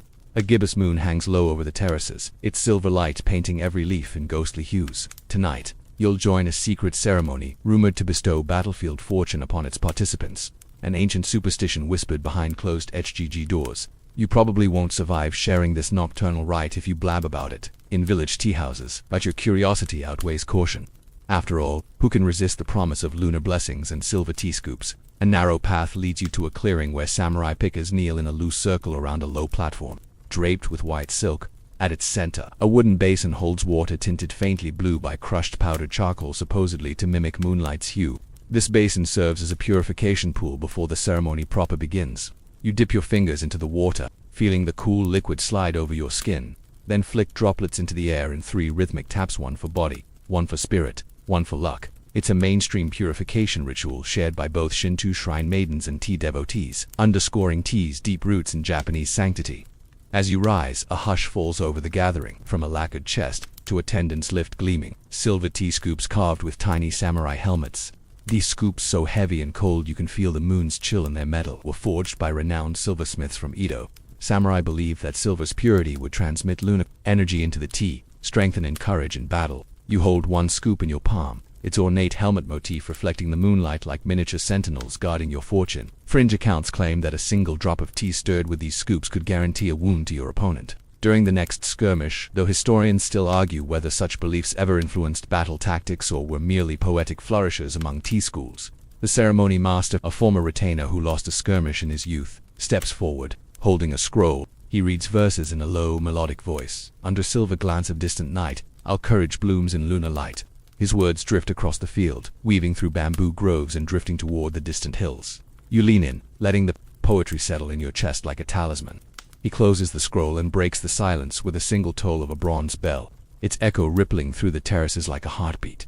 Attendants bring forward a single bowl of freshly whisked tea, its color a deeper jade beneath the moon's glow. One by one, participants approach, kneel at the platform's edge, and scoop a taste using the silver implement. You follow, kneeling in the crisp grass, your breath visible in the chill. You rest your scoop against the bowl's rim, letting the powder and water mingle only at the last moment. As the tea swirls, you notice how the silver arcs catch the moonlight, scattering tiny glints across the surface like stardust. When you sip, the tea is colder than any daytime brew, its bitterness sharper and the sweetness trailing like a whispered promise. The cold heightens every nuance, the faint smokiness from last night's charcoal roast, the vegetal warmth of green leaf, an undercurrent of mineral temps from spring water. Samurai believed that this brisk flavor awakened latent warrior instincts, another mainstream fact mirrored in modern sports psychologists who note cold stimuli can spike adrenaline. Next comes the most curious and whispered fringe ritual, the silver scoop offering. You hold your scoop aloft, pointing it toward the moon's reflection on a nearby canal. Then, you flick a single-minute droplet of tea from the scoop into the water. The droplet's trajectory, straight or wavering, is read as a sign of your future fortune. A steady arc meant assured victory, while a curving drop spelled caution. You steady your breathing, eyeing the moon's arc as you release the droplet. It lands with a tiny ploop, rippling outward into concentric circles that fade seamlessly into the canal's dark surface. You whisper a short prayer for clear reading, prayers that once echoed in secret gatherings but now linger only in obscure texts. A sudden breeze stirs the bamboo, and you shiver as a loose strand of hair drifts across your face. The master murmurs, "Fortune favors the vigilant," and you make a mental note to tuck your hair back next time. The breeze also carries the tinkling of a hidden bell attached to one of the silver scoops, a subtle addition some clans claimed amplified lunar resonance, though historians still debate whether these bells ever existed or if they're inventions of Latito OCCULTISTS. With every participant finished, the master signals the final act. The earth seal. He plunges a silver scoop deep into the basin of moonlit water, stirring slowly while reciting another verse. In water cold and silvered grace, we bind our fates in night's embrace. The basin's surface swirls into filigreed patterns that mirror ripe tea leaves drying on cloth. You lean over to study. The patterns look like ancient family crests, lotus petals, and even faint kanji appearing for a fleeting moment before dissolving. Samurai gourmands swore these ephemeral carvings presaged harvest outcomes and battle fortunes alike, though scholars still argue whether readers truly saw these images or whether expectations shaped their vision. As the final words drift into the night, attendants collect the scoops and return them to velvet-lined boxes. The basin's water is poured gently over camphor boughs at the shrine steps, an offering to the kami of harvest and homeward journeys. You kneel and bow your head, feeling the hush of ritual settle deep within you. The moon's light feels warmer now, as though approval has passed through its beams. Before you stand, you gaze upon the terraces illuminated by phosphorescent lanterns. You recall the rhythmic chants of Section 10, the hush of purification at dawn in Section 2, and the sweet sin of petals swirling in Section 5, all converging into this surreal nocturne. You rise, offering a silent vow to carry this lunar blessing into your life and, in days of conflict, to taste its promise of calm, courage. As you depart the clearing, the soft click of wooden guitar on stone echoes the tally of your heartbeats. You smell the faint trace of charcoal and camphor trailing behind the participants, a scent you'll never forget. The moon dips lower, its light receding until only lantern fire guides your path back to the main estate. In your pocket rests the memory of silver's cold sheen and the promise of lunar fortune, an intimate secret slumbering beneath every sip of tea you'll ever take. You leave the nocturnal hush of the silver scoop ceremony behind, stepping once more among the early morning mists that cling to Yuji's terrace edges.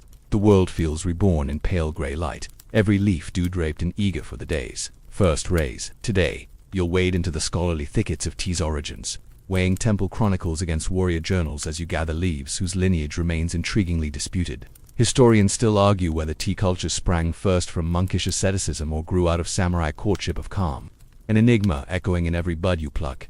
Your path winds toward the oldest known tea garden in the region, a plot of shrubs, so venerable that their trunks have gnarled into shapes reminiscent of gnawing dragons, according to one monastic chronicle. These bushes were descendants of seeds brought by the monk Keikei in the early 9th century, before Zen's firm roots took hold in Japan, a mainstream fact recorded in the temple's archives. Yet a rival text, penned by Itawira samurai historians, claims warrior envoys smuggled seeds directly from China's song courts, circumventing monastic channels entirely.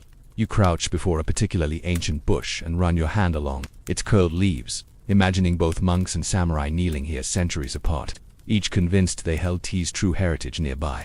A weathered stone marker bears two inscriptions, one side dedicated to the Zen master Isai, the other to a wandering samurai named Urufasa, credited in folktales with establishing the first lay tea ceremony. Fringe scholars argue that this duality emerged only in the 18th century, a clever fusion by tea schools seeking to broaden their appeal beyond monasteries. Historians still debate whether Urufasa ever existed or was a mythic composite of multiple, lesser-known warriors. You lean in to examine the marker's patina, tracing the faded strokes of kanji and wondering whether you can detect differences in calligraphic style that might date each carving. As you pick a leaf, plucking it gently, to avoid damaging the ancient bush, you recall that Chinese tea traditions emphasize steeped whole leaves, while Japanese practice soon favored powdered forms whisked in bowls, a divergence cemented by cultural tastes and tools. Some argue that powdered tea arose from Zen monks who valued simplicity and meditative preparation.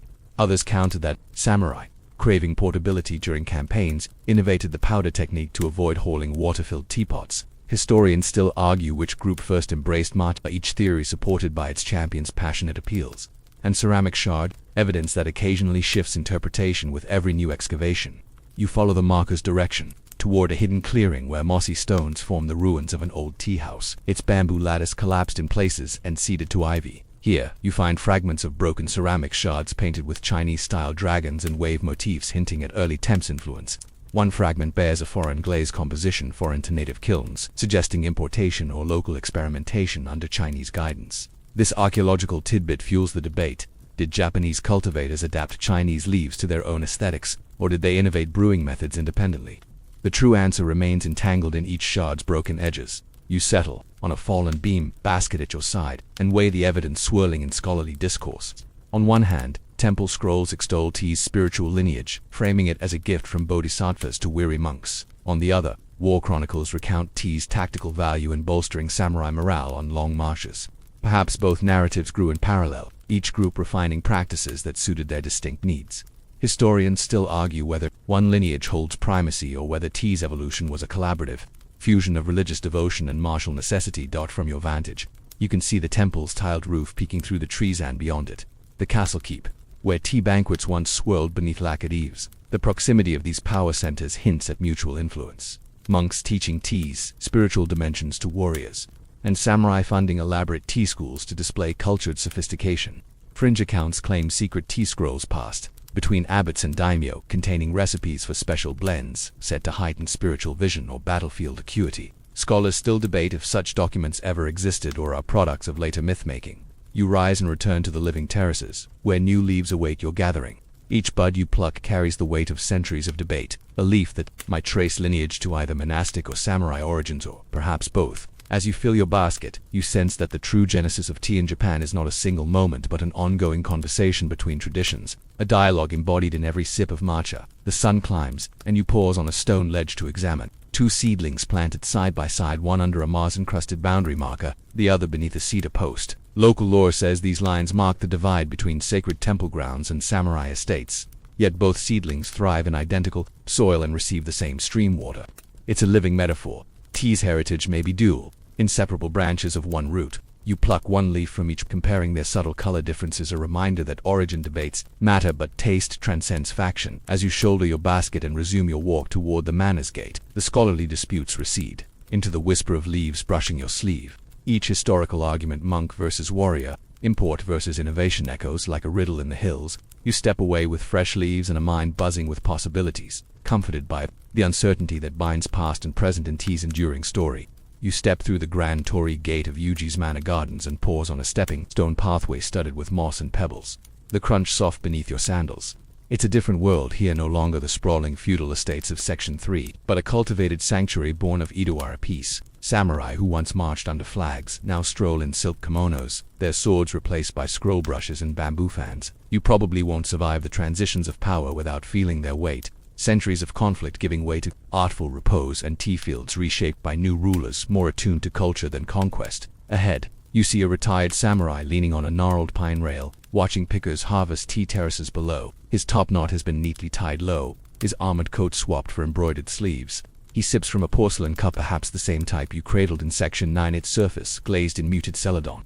He pauses between sips to stroke his beard, reflecting that during the early Edo period from 1603 onward, the Tokugawa shogunate imposed strict land surveys, kenchi, and reallocated estates based on loyalty, not lineage, a mainstream fact that redefined tea production, concentrating it in villages like Yuji and disbanding many small-scale holdings. You wander past clipped hedges shaped like rolling hills, reminiscent of the bonsai debates in Section 8, and find a terraced plot freshly terraced with stone walls instead of earthen embankment. Here, laborers installed new drainage channels to accommodate heavier rainfall after rising deforestation. Elsewhere, a fringe adaptation said to mimic Dutch polder engineering, though historians still argue whether any Edo period officials actually studied European waterworks or simply improvised local solutions. Either way, these engineered terraces glimmer with meticulous craft, a stark contrast to the wabi-sabi lean described earlier. You spy a group of former samurai, now called ronin, seated cross-legged around a low wooden table staged beside a koi pond. They practice calligraphy, dipping brushes into inkstones as dragon carps swirl beneath the water's glassy surface.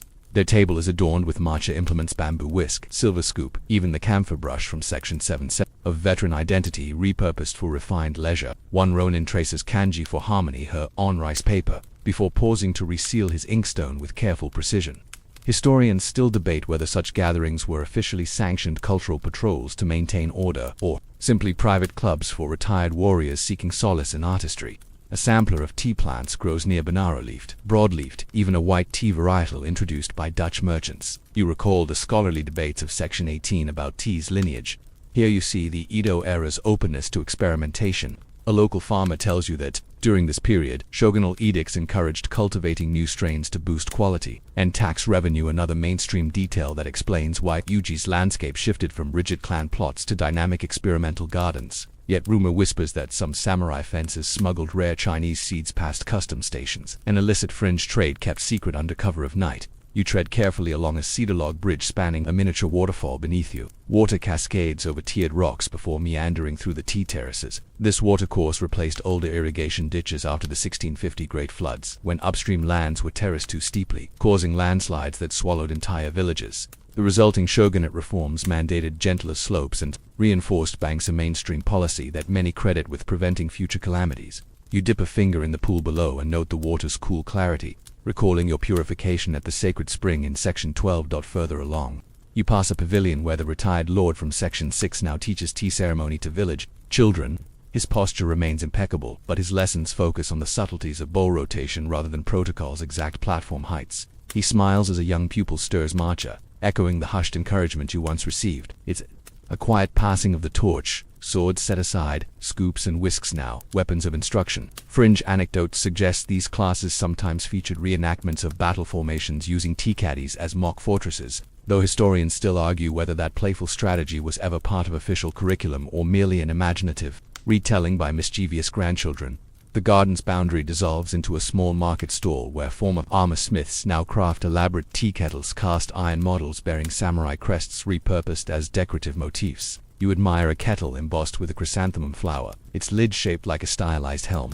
A craftsman explains that, after peace settled over Japan, many sword-forging masters pivoted to produce more peaceful implements, applying their metallurgical prowess to tea tools, a mainstream transformation of professional identity in Edo, Japan. You grip the kettle's handle and feel the heft of centuries in its metalwork. A breeze stirs ruffled maples overhead, scattering crimson leaves across the path. You gather a few to press later in a scrapbook, just as you once pocketed petals. In Section 5. Nearby, a scholar sits cross-legged, sketching the landscape in ink, capturing the terraces, pavilions, and koi pond with all their Edo-era flourishes. He pauses to jot a note in his journal. Peace reshapes land as deftly as war displaces it, a thoughtful reflection that resonates deeply. Historians still argue over whether Edo's enforced stability liberated cultural creativity or merely redirected martial energies into genteel pursuits. But you sense both truth and tension in the scholar's words. Toward the garden's edge, you encounter a Timulan elderly woman riding a modified pack horse laden with small barrels of fresh matcha powder, bound for Edo City. She greets you with a nod, her woven basket brimming with paper-wrapped bundles stamped with Yuji seals. You recall Section 15's diplomatic exchanges and consider how these rural roads now form the arteries of commerce rather than conquest. The Tokugawa's peace allowed these caravans to traverse formerly hostile territories with ease, a logistical mainstream fact that revolutionized tea's distribution. You step onto a moss-lined veranda adjoining the manor's guest hall and gaze across the garden's microcosm. Experimental shrubs, bamboo groves, koi ponds, and calligraphy circles. Here, samurai turned statesmen, warriors became artisans, and tea fields evolved under new rules. You inhale deeply, tasting echoes of every section's rituals, the dawn mist of Section 1, the monk's mindful whisk of Section 2, the boundary dances of Section 3, the pruning prayers of Section 4 woven into this living tapestry of Edo-era transformation. As you bow to the garden's caretakers, the retired samurai by the koi pond lifts his cup in silent salute. You return the gesture, basket at your side, and step down the veranda stairs. Behind you, the garden settles into gentle murmur, a water wheel turning, sandals on stone, distant laughter from calligraphy class. You carry with you the memory of change. Territory is reshaped not by sword strokes but by policy and patience. Samurai identities recast through cultural devotion, and tea's quiet power guiding each shift. With a final glance at the shifting terraces, you set off toward twilight, the path ahead lit by paper lanterns swaying in the breeze. In the silence, you realize that Edo's peace forged not only political stability but a cultural renaissance that still colors every tea leaf you'll ever brew. And as you walk, each step echoes the soft click of geta on stone, an enduring rhythm born of transformation, discipline, and the gentle courage to redefine one's own path. You kneel on the soft carpet of fallen leaves, their russet and amber hues glowing under the slanting light of late afternoon. Each leaf is a small world, veins like tiny rivers etched across its surface, fringed edges curled by autumn's gentle chill. You gather a few in your palm, brushing away a stray twig, and inhale the dry, smoky scent of decay mingled with crisp earth, a sensory tapestry that feels both like an ending and a promise of renewal. Historians still argue whether samurai viewed leaf fall as a symbol of impermanence rooted in Zen aesthetics or simply as a practical cue to end the harvest. But either way, the fields now stand hushed, awaiting winter's quiet. Behind you, the terraces slope gently upward, their rows of trimmed camellia sinenses, stubs dark against the pale sky. A solitary crow perches on a bamboo fence post, its raucous caw a solitary punctuation in the silence. You recall the laughter of pickers in Section 5 as cherry petals floated over green buds today. The leaves serve as a bracing counterpoint, a reminder that all growth eventually must rest. You tuck a crisp maple fragment into your basket, imagining it pressed in a book alongside notes on pruning cycles and frost patterns. It's a fringe habit some pickers maintained, collecting leaves to chart seasonal shifts year by year. Though scholars still debate whether any of these amateur phenologists produced usable records or simply indulged their poetic sides, the wind, SDR, is setting a cascade of leaves swirling like rust-colored snow. They swirl around you, some drifting to rest atop tea stumps, others whirling into your hair. You reach up to catch one, its surface papery thin and its color deep as sunset, and hold it between thumb and forefinger. Its fragility reminds you of the warrior ethos, strength tempered by the knowledge of mortality. Samurai often likened their lives to autumn leaves, bright and vibrant one moment, then airborne and unanchored the next. It's a mainstream metaphor still echoed in modern Japanese literature and film. As you rise, the swell of the valley beyond unfolds a patchwork of fields, pavilions, and distant forest-clad hills fading into mist. The terrace walls must, by years of rain, curve like ancient ramparts leading your eye to the horizon. You trace the ridges where the first light of dawn in Section 1 once glowed, then follow them downward through every stage you've lived. Monkish teachings, boundary markers, pruning rituals, spring flushes, protocol dances, midnight superstitions, scholarly debates, and Edo transitions. Each terrace is a chapter, each leaf a sentence in Yuji's grand narrative. A faint bell tinkles from a distant tea house, a signal that evening service is about to begin. Its tone vibrates through the air, mingling with the rustle of leaves underfoot. You walk the narrow path leading toward the processing huts, your basket now cradling both tea buds and autumnal relics. Every step is cushioned, the ground a quilt of soft detritus that hushes your footfalls. The hush itself is a precious gift, a moment of pause before the final warm lights of lanterns beckon you back. Approaching the central courtyard, you see the smoke curl from chimneys where roasting fires await the incoming harvest soon. Those fires will wrap the field's energy into steaming rituals once more. But for now, you linger at the threshold, turning your gaze skyward. Pale clouds drift across the amber sky, their edges gilded by the dying sun. You remember the moonlit ceremony of Section 17, when silver scoops glinted under lunar glow tonight. The moon is not yet risen, its promise quiet and patient. You set your basket down near the entrance of the lamplit hut, pausing to rest your palm on the smooth wood of the doorframe. The warmth of the nearby brazier drifts through the gap beneath the door, mingling with the chill of twilight. You feel the boundary between field and hearth, between days' active labor and nights' contemplative rest. It's a transition both physical and symbolic, like tucking yourself under a heavy quilt after a day of exploration. A small group of pickers gathers nearby, hands busy rolling scarves tighter against the breeze and sharing quiet jokes about unexpected frost in Section 4's pruning zones. Their camaraderie, rooted in shared toil, feels like the gentle echo of countless seasons. You exchange a nod, acknowledging the unspoken bond that links hands to soil, hearts to leaf. Each person carries their own stories of wandering monks, feudal surveys, secret ceremonies woven into the fabric of these fields. You kneel once more to pick a final handful of leaves from a nearly bare bush, its stubble like an old warrior's graying hair. You brush the leaves across your cheeks, savoring their dry whisper. These are the last buds of the season, touchstones for winter's rest. From this point, the bushes will sleep, roots soaking in quiet, readying for spring's rebirth. The cycle is unbroken, a testament to resilience through rest. Holding the leaves close to your chest, you draw a slow, deliberate breath, filling your lungs with the crisp air of evening. The scent of leaf decay, of wood smoke, of distant pine, swirls together an olfactory lullaby. You straighten and turn toward the lantern-lit doorway, carrying in your hands the harvest's final bounty. Each bud and leaf, each memory and ritual, converges here, opening the door to what comes next: community, processing, reflection, and the promise of renewal.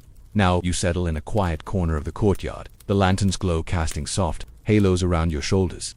The chill of twilight is tempered by the gentle warmth of the brazier, its embers breathing slow, rhythmic comfort. You draw your cloak tighter, its folds rustling like distant leaves, and allow your body to release whatever tension lingers from the day's journey. Every exhale feels longer, softer, as if the breeze itself guides you home. Close your eyes and imagine the fields at dawn, dew shimmering on each leaf, birdsong threading through moss-shrouded paths. Picture the steady hands of artisans shaping baskets, the hush of purification at mountain springs, the meditative swirl of matcha in porcelain bowls. Let each image drift across the screen of your mind like cherry petals on a calm stream. Slow and serene. Feel the soft weight of a maple leaf pressed between your fingers, its edges curled in perfect imperfection, a reminder that beauty lies in moments unplanned and fleeting. Embrace the gentle cadence of distant chants, the whisper of wind through bamboo, the quiet laughter of fellow pickers under lantern light. These moments weave into a tapestry of calm that you can revisit whenever you wish. Allow your breath to harmonize with this unfolding stillness. Inhale the crisp earth. Hold the glow of lantern warmth. Exhale into the soft hush of night. Let go of shoulds and musts, permitting yourself the grace to simply be. In this space between twilight and dark, know that rest is not an interruption but an essential part of every cycle. As the lantern's flame wavers and the brazier's glow dims to embers, feel your eyelids grow heavier, each blink a tender nod toward sleep. Whisper a silent arigato for the teas, wisdom, the field's history, and the rituals that guide your heart toward peace. And now, allow the soothing hush of Yuji's tea terraces to lull you further, each breath a gentle leaf falling into the quiet pond of night.